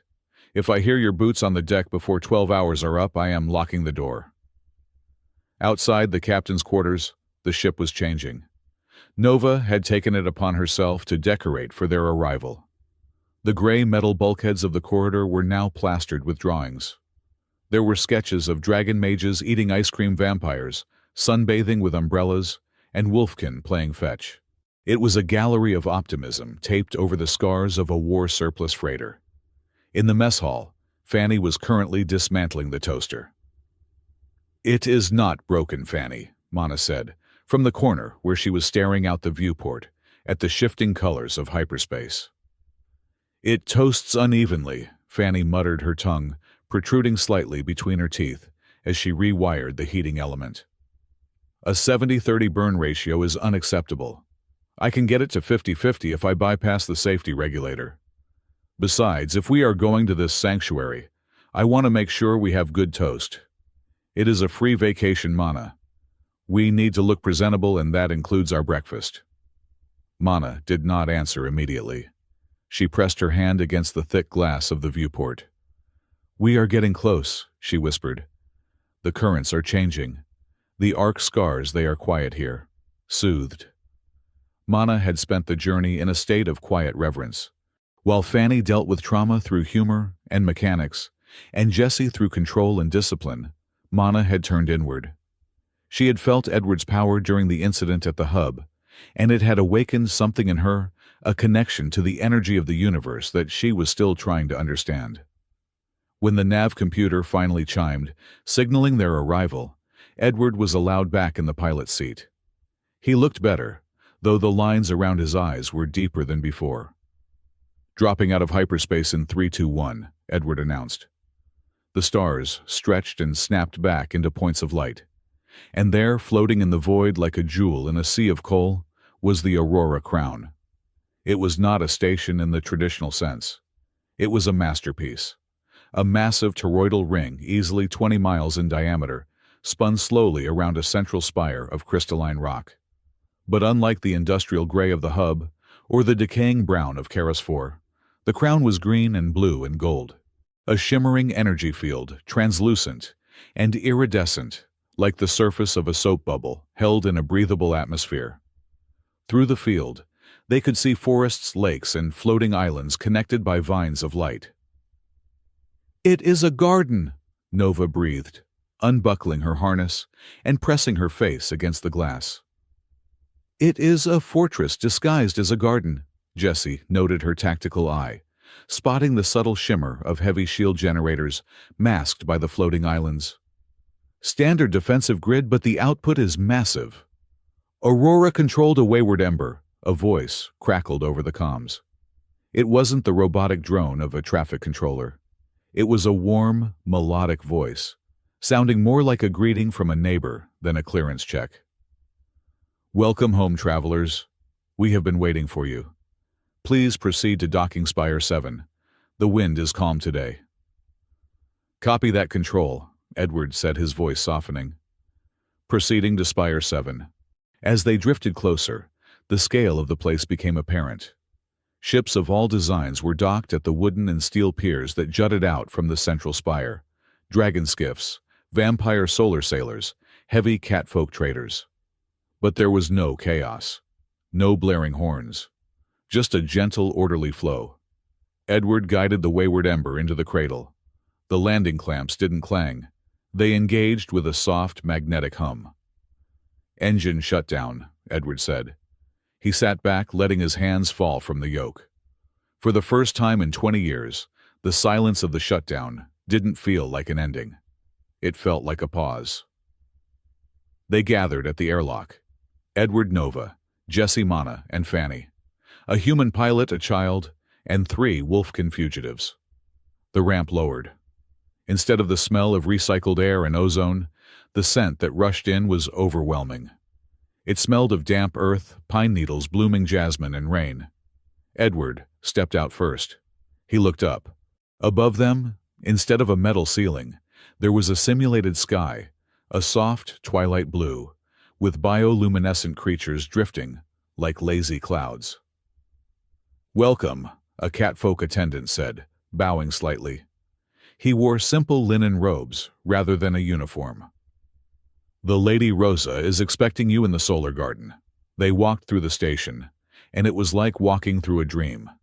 The architecture was a fusion of all the major species. There were the high Gothic arches favored by vampires, the organic grown stone structures of the dragons, and the warm wooden dens of the Wolfkin. And everywhere there were people. But they weren't segregated. In a courtyard, Edward saw a young dragon playing a board game with a vampire elder, while a group of human children chased a robotic ball. "How is this possible?" Mana whispered, looking at the energy lines that ran through the ground like veins of gold. "The different species, they do not mix like this. Not really." "They do here," Edward said. He felt a lump in his throat. This was the galaxy he had fought for, the one he had thought was destroyed when the Ember War began. They reached the solar garden, a massive open space dominated by a central tree with leaves of silver glass. Sitting on a wooden bench beneath the tree was an old wolfkin woman. She wore a simple gray tunic and a shawl woven with geometric patterns. Her fur was white with age, and her eyes were crinkled at the corners, holding a lifetime of smiles and sorrows. She stood up as they approached, leaning on a walking stick that looked like a twisted root. "Edward," she said. Her voice was the one from the hologram, warm, resonant, and undeniably commanding. "And Nova. And the Daughters of the Storm." She didn't wait for formal introductions. She walked straight to Jessie, Mana, and Fanny. The three sisters stiffened, their instincts wary, but Rosa simply opened her arms. It wasn't a regal gesture.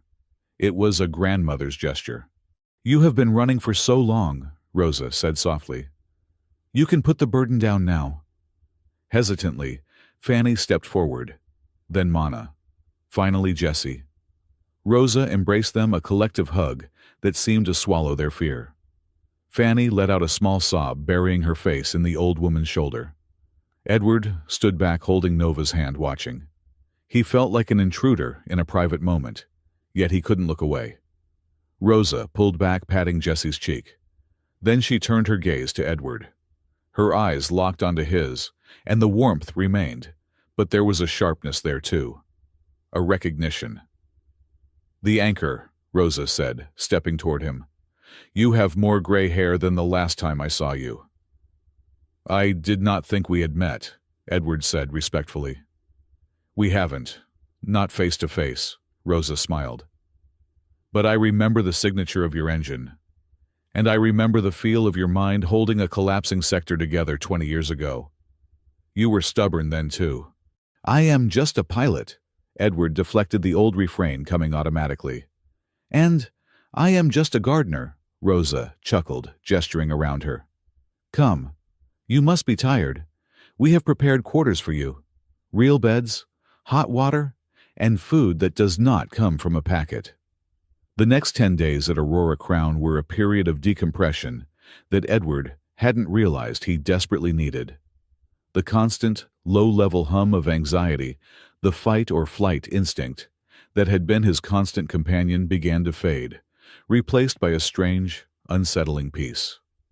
The group naturally fragmented, finding their own corners of the sanctuary to heal. Nova was in heaven. She was adopted almost immediately by a group of catfolk children who were fascinated by her drawings. She spent her days in the hydroponic gardens, learning from a vampire botanist named Dr. Varys. Edward had been terrified at first, leaving his daughter with a vampire, but he found Varys teaching Nova how to sing to the luminescent moss to encourage its growth. "They respond to the vibration, little one," Varys had explained, his pale hands gentle on the soil. "Violence destroys. Growth requires a song." Fanny found the engineering district. It turned out that the Aurora Crown's maintenance crew was a chaotic mix of species who treated mechanics as a competitive sport. Fanny fit right in. Within 3 days, she was arguing torque ratios with a dragonsmith and had successfully recalibrated a water filtration unit that had been glitching for a year. She came back to dinner every night covered in grease, grinning like a maniac. Mana disappeared into the archives. Rosa had given her access to the Library of the Ark, a collection of knowledge that had survived the war. She spent hours reading scrolls and holographic tablets tracing the history of the Wolfkin and the nature of the energy that had nearly consumed the galaxy. She spoke less, but her eyes were clearer, less haunted. And Jessie went to the training grounds. Edward found her there on the 5th day. It was an open-air dojo overlooking a waterfall. Jesse was sparring with a wolfkin guard, a massive male with scars across his chest. They moved with a speed that the human eye struggled to follow, a blur of claws, blocks, and strikes. But it wasn't a death match. It was a dance. Jesse blocked a high kick, swept the guard's leg, and pinned him. "Yield," she growled, but there was no malice in it. "Yield," the guard laughed, tapping the mat. He stood up and offered her a hand. "You have the royal style, sister." "Who taught you?" "Survival," Jessie said, wiping sweat from her brow. She saw Edward watching from the edge of the mat. She froze for a second, then walked over to him. She was breathing hard, her muscles defined under a tank top she had borrowed. "Coming to challenge me, pilot," she teased, though her voice was breathless. "I value my limbs too much," Edward smiled. "I just came to see if you wanted to walk. Rosa said the hanging forest is worth seeing at sunset." Jessie unwrapped the tape from her hands. "A walk. That sounds acceptable."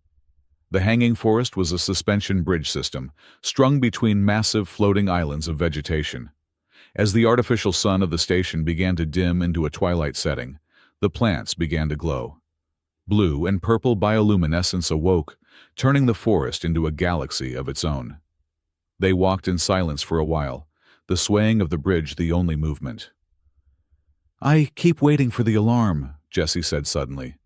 She stopped in the middle of a bridge, gripping the rope railing. "I wake up every morning waiting for the cage door to slam shut."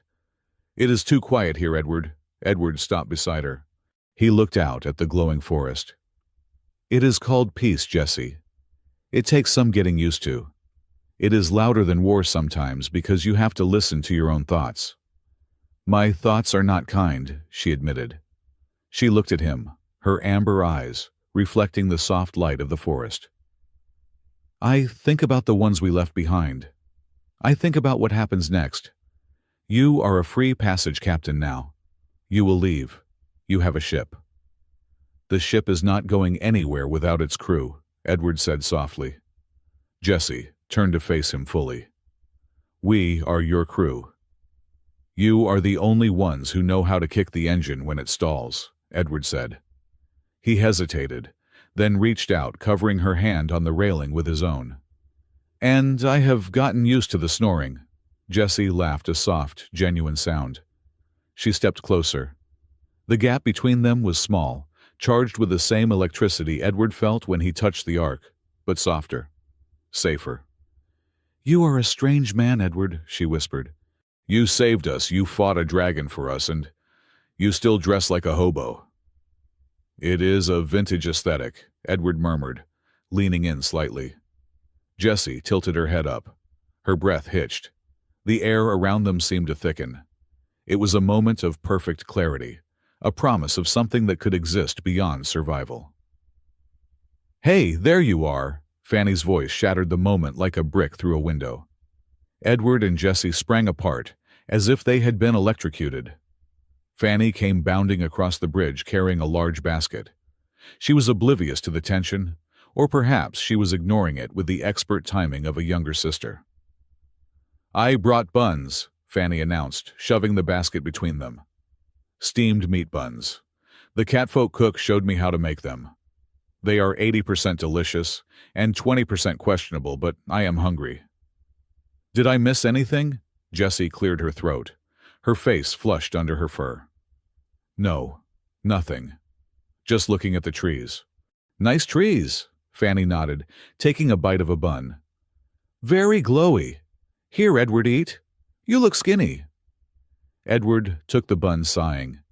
He looked at Jessie, and she offered him a small, secret smile. The moment was gone, but the feeling remained. 2 nights later, the atmosphere at the sanctuary began to shift. It wasn't less peaceful, but it was more purposeful. Dignitaries began to arrive, not in fleets, but in single, unmarked shuttles. A vampire lord who had renounced blood hunting, a dragon matriarch who had brokered the first ceasefire, the leaders of the pacifist movements. Rosa summoned Edward to her private quarters after the evening meal. Her room was simple, filled with books and potted plants. A large window looked out over the curve of the station. "Sit, Edward," Rosa said, pouring him a cup of tea. "It is time we spoke of the past." Edward sat. "You mentioned the Ember War. You said you saw me." "I was on the Exodus 7, Rosa said quietly. "A refugee transport fleeing the burning of the Lyra sector. We were carrying 3,000 souls, Wolfkin human catfolk. We were limping, our engines dying, and the Ark Storm was chasing us." Edward's hand froze on his teacup. The memory hit him hard. He remembered that day. He was a 20-year-old courier in a fast interceptor. He had orders to outrun the storm. "I remember," Edward said hoarsely. "I was ordered to retreat. But the ship, it was heavy. It couldn't break orbit." "And then a small courier ship turned around," Rosa continued, her eyes misty. "It flew into the wake of the transport. It didn't fire weapons. It fired a tow cable, a single magnetic tether. And for 10 minutes that little ship pulled with everything it had. It dragged us out of the gravity well just before the Ark hit." "I burned out my primary thrusters," Edward whispered. "My commander court-martialed me for damaging government property." "You saved 3,000 lives, Edward," Rosa said. "I was one of them. I was holding my own children then. I lost them later to the sickness the war left behind, but because of you, I had 5 more years with them." Edward looked down. He had never told anyone that story. He thought he had failed because he couldn't save everyone. "Why didn't you tell me?" Edward asked. "When we arrived." "Because you needed to stop running from yourself first," Rosa said. "You have spent 20 years thinking you are a survivor of your own cowardice. You needed to realize you are a hero of your own choice. That is what being an anchor is, Edward. It is not just about stabilizing space. It is about stabilizing people. You hold the line when the world breaks." She reached across the table and took his hand. "The girls Jessie, Manafani. They are special. You know this." "They are the heirs," Edward said. "I guessed. The way the Wolfkin elder at the hub looked at them. The way Calyx wanted them. They are the last of the royal bloodline," Rosa confirmed. "My granddaughters. Stolen from the nursery when the palace fell. I have searched for them for 15 years. When I felt your signature near Karos 4, and I felt the resonance of the royal anchors, I knew you had found them. Or they had found you." "Does Jessie know?" "She suspects," Rosa said. "Mana knows. Fanny is trying not to know. Tomorrow we will have a ceremony. Not to crown them, that is a heavy weight for another day, but to name them. To give them back the identity the cages took." "And then?" Edward asked. "Then," Rosa looked at him intently, "they will have a choice to make, and so will you." The days leading up to the ceremony were a blur of quiet preparation. Rosa didn't turn it into a spectacle. There were no parades. Instead, there were small, intimate rituals. The Wolfkin elders who had gathered took the sisters aside. They spent hours in the steam lodges scrubbing the scent of the bonding pens from their skin with aromatic herbs. They sang the old songs, teaching the girls the rhythm of their language, which they had only heard in fragments. Mana took to it instantly. She emerged from the lodge looking regal, her silver fur shining. Fanny complained about the heat, but she looked lighter. The shadow of fear in her eyes, replaced by a spark of pride. Jessie struggled. Edward saw her pacing the gardens at night, wrestling with the idea that she was not just a soldier, but a symbol. "I do not know how to be a princess," Jessie had told him one evening. "Good," Edward had replied. "Princesses are boring. Be a warrior who knows who her grandmother is. That is much more terrifying for the bad guys." The night before the ceremony, the Aurora Crown was alive with a subdued anticipation. The lights in the biosphere were dimmed to a soft gold. Edward couldn't sleep. He left his quarters and walked out onto the balcony that overlooked the central plaza. The air was cool and smelled of night-blooming jasmine. He leaned against the railing, looking down at the glowing forest. He thought about the wayward Ember sitting in the dock. He thought about the open star maps. For the first time, he didn't have a destination in mind. The door to the balcony slid open softly. Jessie stepped out. She was wearing a ceremonial robe of deep midnight blue, embroidered with silver thread. It was elegant, far removed from the flight suit or the rags, but she still wore her combat boots underneath. "You look," Edward started, then paused. "You look like you own the place." "It feels heavy," Jessie admitted, coming to stand beside him. She didn't look at him. She looked out at the sanctuary. "Tomorrow they are going to say my name. My real name. Jessica Verethi, first of the blood." "It is a good name," Edward said. "It is a target," Jessie said. "Once it is spoken, Calyx will know. The remnants of the old regime will know. The quiet life is over, Edward." "The quiet life was boring anyway," Edward said. "I prefer a little noise." Jessie turned to him. In the starlight, her features were sharp and beautiful. "What will you do after tomorrow Rosa says you are free to go? You have the pass." "I do," Edward nodded. "I could go to the pleasure beaches of Zentari, drink cocktails, retire." "Will you?" Jessie asked. Her voice was small, vulnerable. Edward looked at her. He thought about Nova sleeping safely in a room full of vampire-singing plants. He thought about Mana's wisdom and Fanny's terrible toast. He thought about the warmth of Jessie's hand on his. "I have a rule," Edward said slowly. "I never fly with an empty hold. And I never leave my crew behind." Jessie let out a breath she had been holding. She reached out and took his hand, intertwining her fingers with his. She didn't say anything, but the grip was iron strong. Below them in the plaza, the lights began to brighten slowly. The symbols of the gathered clans, dragon, vampire, catfolk, human, wolfkin, were being projected into the air, weaving together into a tapestry of unity.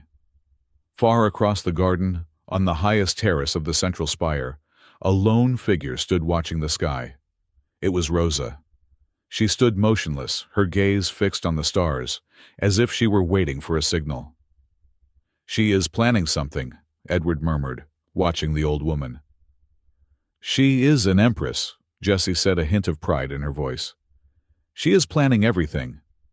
"Are you ready?" Edward asked. Jessie looked at the sunrise beginning to bleed into the artificial sky, turning the horizon a burning orange.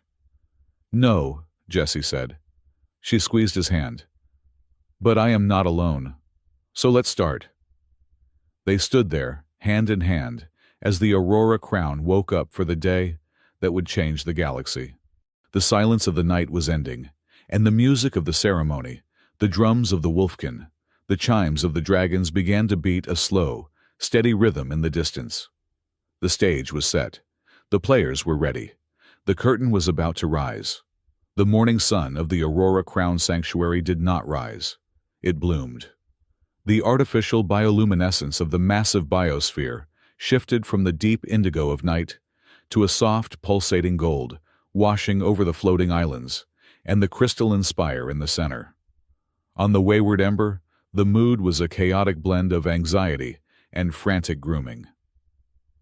"I look like a penguin wrapped in tinfoil," Edward muttered, tugging at the collar of the formal tunic Rosa's attendants had delivered. It was a high-collared jacket of dark gray weave, simple but unmistakably expensive, with silver threading along the cuffs. "You look handsome, Dad," Nova said, spinning in a circle. She was wearing a dress made of a fabric that seemed to change color, with her movement blue, like the nebula, then pink, like a supernova. "Fanny fixed your hair. It is actually lying flat for once." "That involved more hair gel than I am comfortable with," Edward grumbled, checking his reflection in the polished metal of the airlock door. He looked tired, but the dark circles under his eyes had faded after 10 days of real sleep and clean air. He looked less like a desperate smuggler and more like a captain. The airlock hissed open, revealing the 3 Wolfkin sisters waiting on the docking pier. Edward stopped dead. They had shed the rags of Karos 4 and the borrowed flight suits of the journey. They were dressed in ceremonial robes of the wolfkin tradition, but modernized. Jessie stood in the center. She wore a deep crimson tunic over black trousers, belted with a sash of woven gold. Her shoulders were squared, her posture military, but the fabric softened her edges. She looked regal, terrifying, and breathtaking. Mana wore silver and blue, her hair braided with small crystals that caught the light. She looked ethereal, like a priestess of the void. Fanny, ever the mechanic, had managed to make her green formal wear look practical, with hidden pockets that Edward suspected were full of tools and snacks. "Stop staring, pilot," Jessie said, though her ears twitched with a hint of embarrassment. "Or I will trip on this sash and take you down with me." "I was not staring," Edward lied, walking down the ramp. "I was inspecting the crew. You clean up well." "We feel ridiculous," Fanny whispered loudly. "This fabric itches, and I am 90% sure I am wearing the pants backwards." "It is for the ceremony," Mana said, her voice calm. "We honor the House of Rosa." They walked together toward the central spire. The path was lined with honor guards, not soldiers with guns, but representatives of the species. A dragon bowed his massive scaled head as they passed. A vampire elder placed a hand over her heart. "Why are they looking at us like that?" Nova whispered, clutching Edward's hand. "Because we are guests of the lady," Edward said, though a prickle of unease ran down his spine. The respect felt too heavy, too specific. The great hall of the Aurora Crown was a masterpiece of architectural fusion. The ceiling was a dome of transparent bioglass, letting the light of the nebula filter in. The floor was a mosaic of 1,000 different stones, representing the planets of the sector. The hall was full. There were hundreds of delegates. Edward recognized faces from the news feeds, leaders of the trade guilds, matriarchs of the dragon clans, the High Council from Concord Hub. Even the catfolk admiral who had processed their arrest was there, looking surprisingly solemn. But there was no tension. Usually, a gathering like this would be thick with political maneuvering, whispered threats, and the scent of fear. Today, the air smelled of ozone and burning sage. It felt like a church, not a parliament. "Front row," an attendant whispered, guiding them to a set of seats near the raised dais. Edward sat feeling exposed. Jessie sat beside him, her leg bouncing nervously. "Something is wrong," Jessie murmured. "This is too big for a reaffirmation of a treaty. Look at the banners." Edward looked. Hanging from the high balconies were banners he didn't recognize. They weren't the flags of the Concord or the guilds. They were deep purple banners bearing a single sigil, a white wolf and a golden star intertwined. "The royal crest," Mana whispered, her face draining of color. "That is the crest of the Verethi dynasty. It has not been flown since the capital fell." Before Edward could ask what she meant, the heavy bronze gongs at the back of the hall resonated, a deep thrumming sound that vibrated in the chest. The hall went silent. 500 beings held their breath. Rosa walked onto the dais. She was not the grandmotherly gardener in the gray tunic anymore. She wore a robe of white light, woven from fiber optics and silk. On her head rested a simple circlet of unpolished iron. She carried no weapon, but her presence filled the cavernous room like a physical pressure. She was not just Rosa. She was the Empress, the Galactic Mother, the one who had stitched the galaxy back together after the Ember War.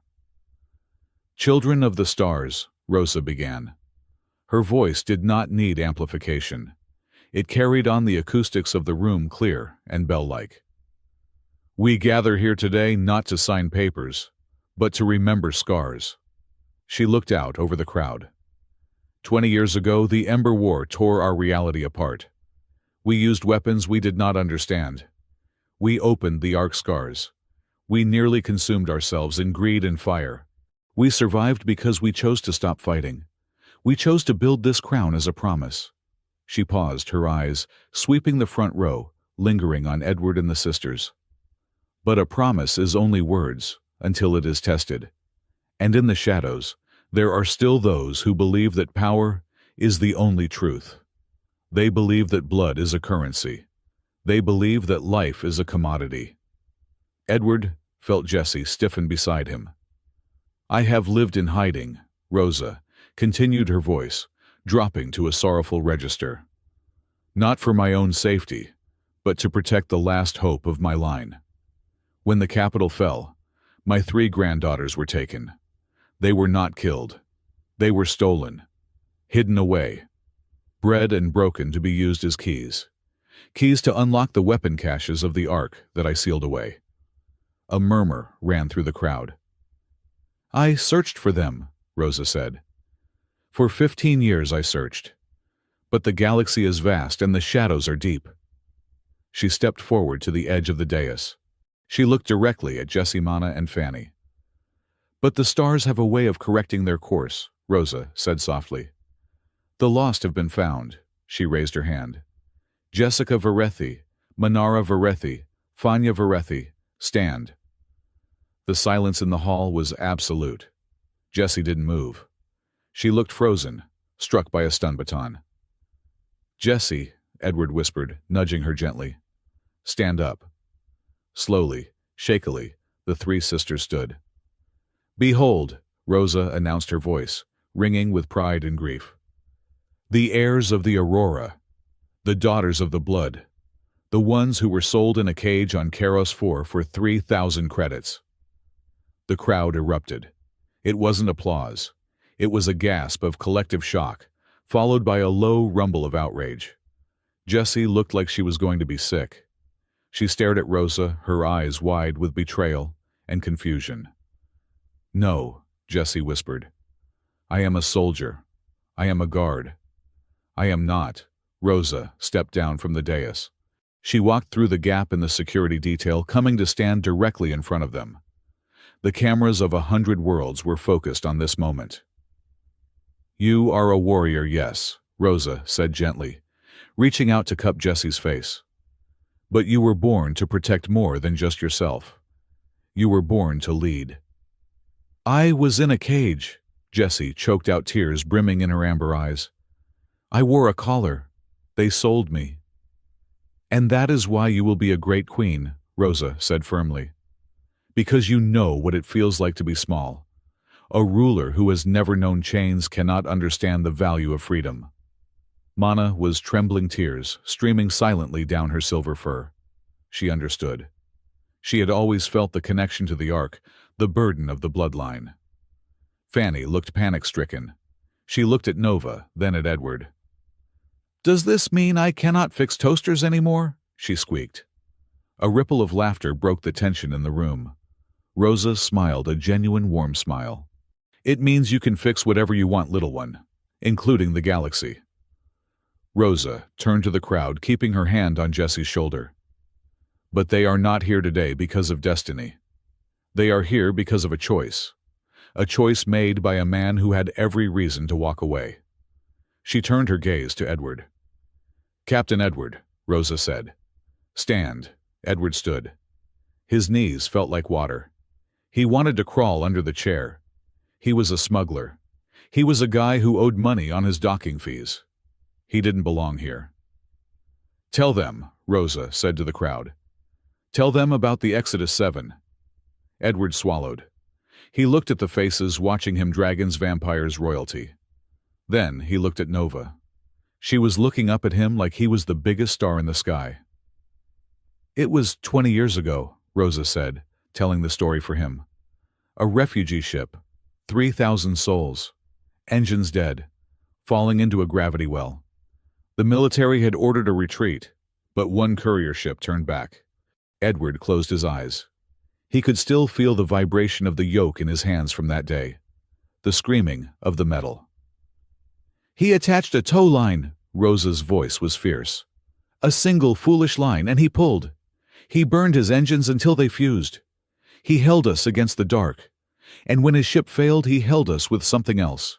She looked at Edward. He is an anchor, a rare human spirit capable of stabilizing the chaotic energy of the universe. He held the Exodus 7 together with his will alone until the rescue fleet arrived. And then he vanished. She stepped closer to Edward. I have watched you, Edward. I watched you leave 3 nutrient bars on every landing pad, an offering to the ghosts of the people you thought you couldn't save. I watched you raise a daughter on a freighter. I watched you risk everything to save 3 strangers on Karos 4. I didn't know who they were, Edward whispered. I just couldn't leave them. Exactly, Rosa said. You didn't save them because they were princesses. You saved them because they were people. That is the only nobility that matters. She signaled to an attendant who brought forward a small velvet cushion.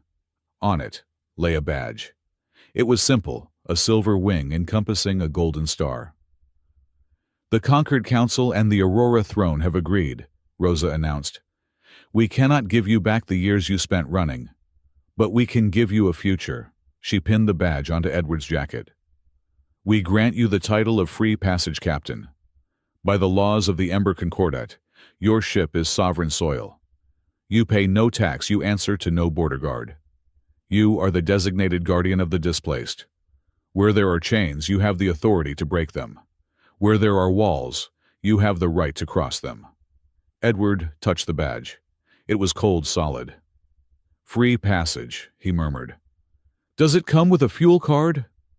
Unlimited refueling at any conquered port, Rosa winked. Sold, Edward said, and the crowd laughed again, this time with warmth and applause. But the moment of triumph was cut short. The lights in the hall flickered. The golden bioluminescence turned a sickly, bruised purple. A massive holographic projection tore into the air above the dais, static distortion, screaming through the speakers. It was Calyx. He looked worse than when they had last seen him. Half his face was scarred from the backlash of the Arc device, and he was sitting in the gloom of a bridge on a rogue warship. So touching, Calyx sneered, his voice distorted, but booming. The grandmother finds her lost puppies. The pilot gets a medal, and the galaxy claps. Security drones instantly mobilized, but Rosa held up a hand. Let him speak. Let everyone see the face of the past. You think this is over, Rosa, Calyx hissed.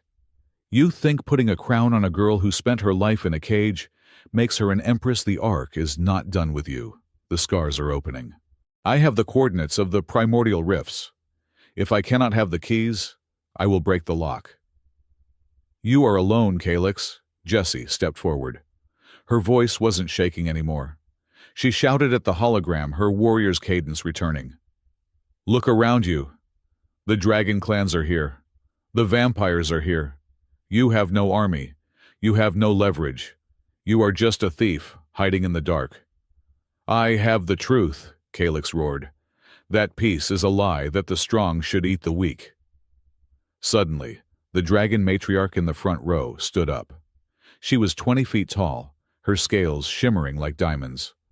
She looked at the hologram with infinite disdain. Calyx of the Obsidian, she rumbled, her voice shaking the glass dome. You speak for no clan. You are nameless. Your fire is cold. Then the vampire lord stood. You are bloodless to us. Then the catfolk admiral. You are without harbor. One by one the representatives stood. They didn't attack. They simply denied him. They rejected his philosophy. You see, Rosa said calmly, you are fighting a war that ended 20 years ago. Go, Calyx. Run to your rifts. You will find nothing there but your own shadow. Calyx snarled, furious at his impotence. This is not over, I will. The transmission cut. Rosa had signaled the tech crews. The hologram vanished, and the golden light returned. It is over for today, Rosa said firmly. And tomorrow, well, tomorrow we have a free passage captain, and 3 heirs to deal with him. The ceremony ended, not with a march, but with a feast. Tables appeared laden with food from 100 worlds. Edward found himself the center of attention, shaking hands with admirals and bowing to duchesses. He hated every second of it, but he endured it for Nova, who was currently explaining her drawing of a chef dragon to the actual dragon matriarch, who seemed delighted. Late that night, when the crowds had dispersed and the station had quieted to a low hum, Edward escaped. He went to the high balcony, overlooking the docking spires. The Wayward Ember was down there looking small and battered next to the sleek diplomatic cruisers. But to Edward, she looked beautiful. "You are hiding," a voice said behind him. It was Jessie. She had changed out of the ceremonial robes back into her flight suit, though she still wore the sash of gold around her waist. "I am observing," Edward corrected, leaning on the railing. "There is a difference." Jessie came to stand beside him. She smelled of expensive perfume and gun oil, a combination Edward found alarmingly attractive. "So," Jessie said, looking out at the stars, "I am a princess." "Apparently," Edward said. "Does that mean I have to bow?" "If you bow, I will punch you," Jessie said immediately. "Good. My back is killing me anyway." They stood in silence for a moment. "Rosa wants us to stay," Jessie said.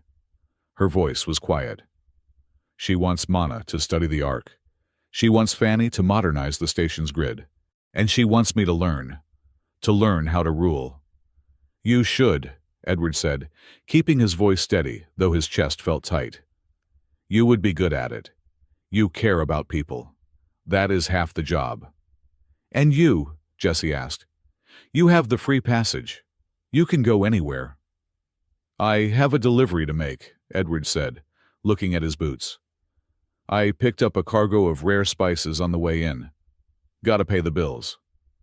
"You have unlimited fuel and no taxes, Edward," Jessie pointed out. "You do not have bills anymore." "Old habits," Edward shrugged. Jessie turned to him. She looked terrified, more terrified than when she faced the dragon. "A queen needs advisors," she said, stumbling over the words.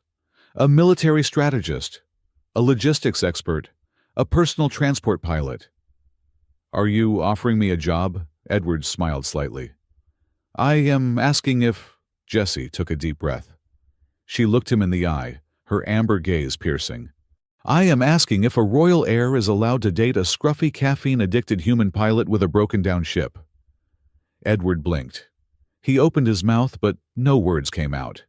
His brain, usually so good at calculating vectors and escape routes, had stalled. Suddenly, the balcony door slid open with a whoosh. "She is asking you out, Dad," Nova yelled, jumping out from behind a potted plant. She was holding a half-eaten skewer of grilled meat. "Just say yes, by the stars, you are so slow." "Nova." Edward turned his face, flushing red. "Were you eavesdropping?" "Fanny and Mana are listening too," Nova pointed at the door. Fanny's head popped out. "We have a betting pool. Mana said he would faint. I said he would stutter." "Pay up, Mana," Mana sighed from the hallway. The emotional resonance was ambiguous. Edward looked back at Jessie. She was laughing. It was a full, deep laugh that shook her shoulders. "Well," Jessie asked, grinning, "the kid approves, but I have conditions." "Conditions?" Edward raised an eyebrow. 1. No more nutrient bars for dinner. Jessie counted on her fingers. 2. I get to fly the ship during combat. 3. You have to teach me how to brew that terrible coffee you drink. Edward pretended to think about it. He looked at Nova, who was giving him a double thumbs up. He looked at the Wayward Ember. He looked at Jessie, the wolf warrior, who had fought her way out of a cage and into his life. "I can agree to terms 1 and 3, Edward said. "But nobody touches my flight stick during combat. That is non-negotiable." Jessie stepped closer, closing the distance between them. She reached out and adjusted his collar, her claws grazing his neck gently. "We will negotiate," she whispered. And then she kissed him. It was brief, fierce, and tasted of the sweet wine from the feast.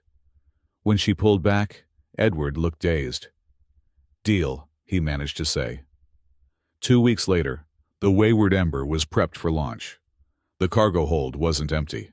It was full of supplies for a relief mission to a colony on the outer rim, medical kits, water purifiers, and seed banks provided by the Aurora Crown. Mana and Fanny stood at the bottom of the ramp. "I will miss the vibration," Mana said, hugging Edward. "But the library here, Edward, it sings. I have so much to learn. Don't blow up the station, Edward told her. I make no promises. Mana smiled serenely. Fanny hugged Nova so hard, she lifted the girl off the ground. Do not forget to practice your welding. I put a beginner's torch in your bag. I won't, Nova promised. I will send you drawings. You better, Fanny said, wiping her eyes with a greasy rag. Go on. Get out of here before I cry and rust my implants. Edward walked up the ramp. Nova followed. In the cockpit, Edward settled into the pilot's seat. He ran the pre-flight check. Thrusters green, shields green. Cargo secure. Co-pilot, Edward called out. Status. Jessie swiveled around in the co-pilot seat. She was wearing a new flight suit, black, with the royal crest stitched small on the shoulder. She looked right at home. Systems nominal captain, Jessie said. Route plotted to the rim. We have clear skies. Rosa is okay with you leaving, Edward asked for the 10th time. Rosa said that a queen who stays in the palace forgets the people, Jessie quoted. She said I need to see the galaxy, and she said she needs someone to keep an eye on her favorite anchor. She is a meddling old woman, Edward grumbled affectionately. She is the Empress, Jessie grinned. Launch, Edward confirmed. The wayward ember detached from the spire. The engines flared blue, powerful and steady. As they pulled away from the Aurora crown, Edward looked at the rear monitor. The station was a shining ring of hope in the darkness. He thought about the 3 nutrient bars he had left on the ramp at Keros 4. He had traded 3 bars of tasteless protein for this, for a family, for a purpose, for a future. He reached into his pocket and pulled out a fresh nutrient bar. He placed it on the dashboard. For the ghosts, Jessie asked softly. Edward shook his head. He peeled the wrapper open and took a bite. It tasted like cardboard and victory. No, Edward said. For the road, he pushed the throttle forward. Punch it, Nova yelled from the back. The stars stretched into infinite lines of light, and the wayward ember jumped into the void, not running away from anything, but flying toward everything. The end.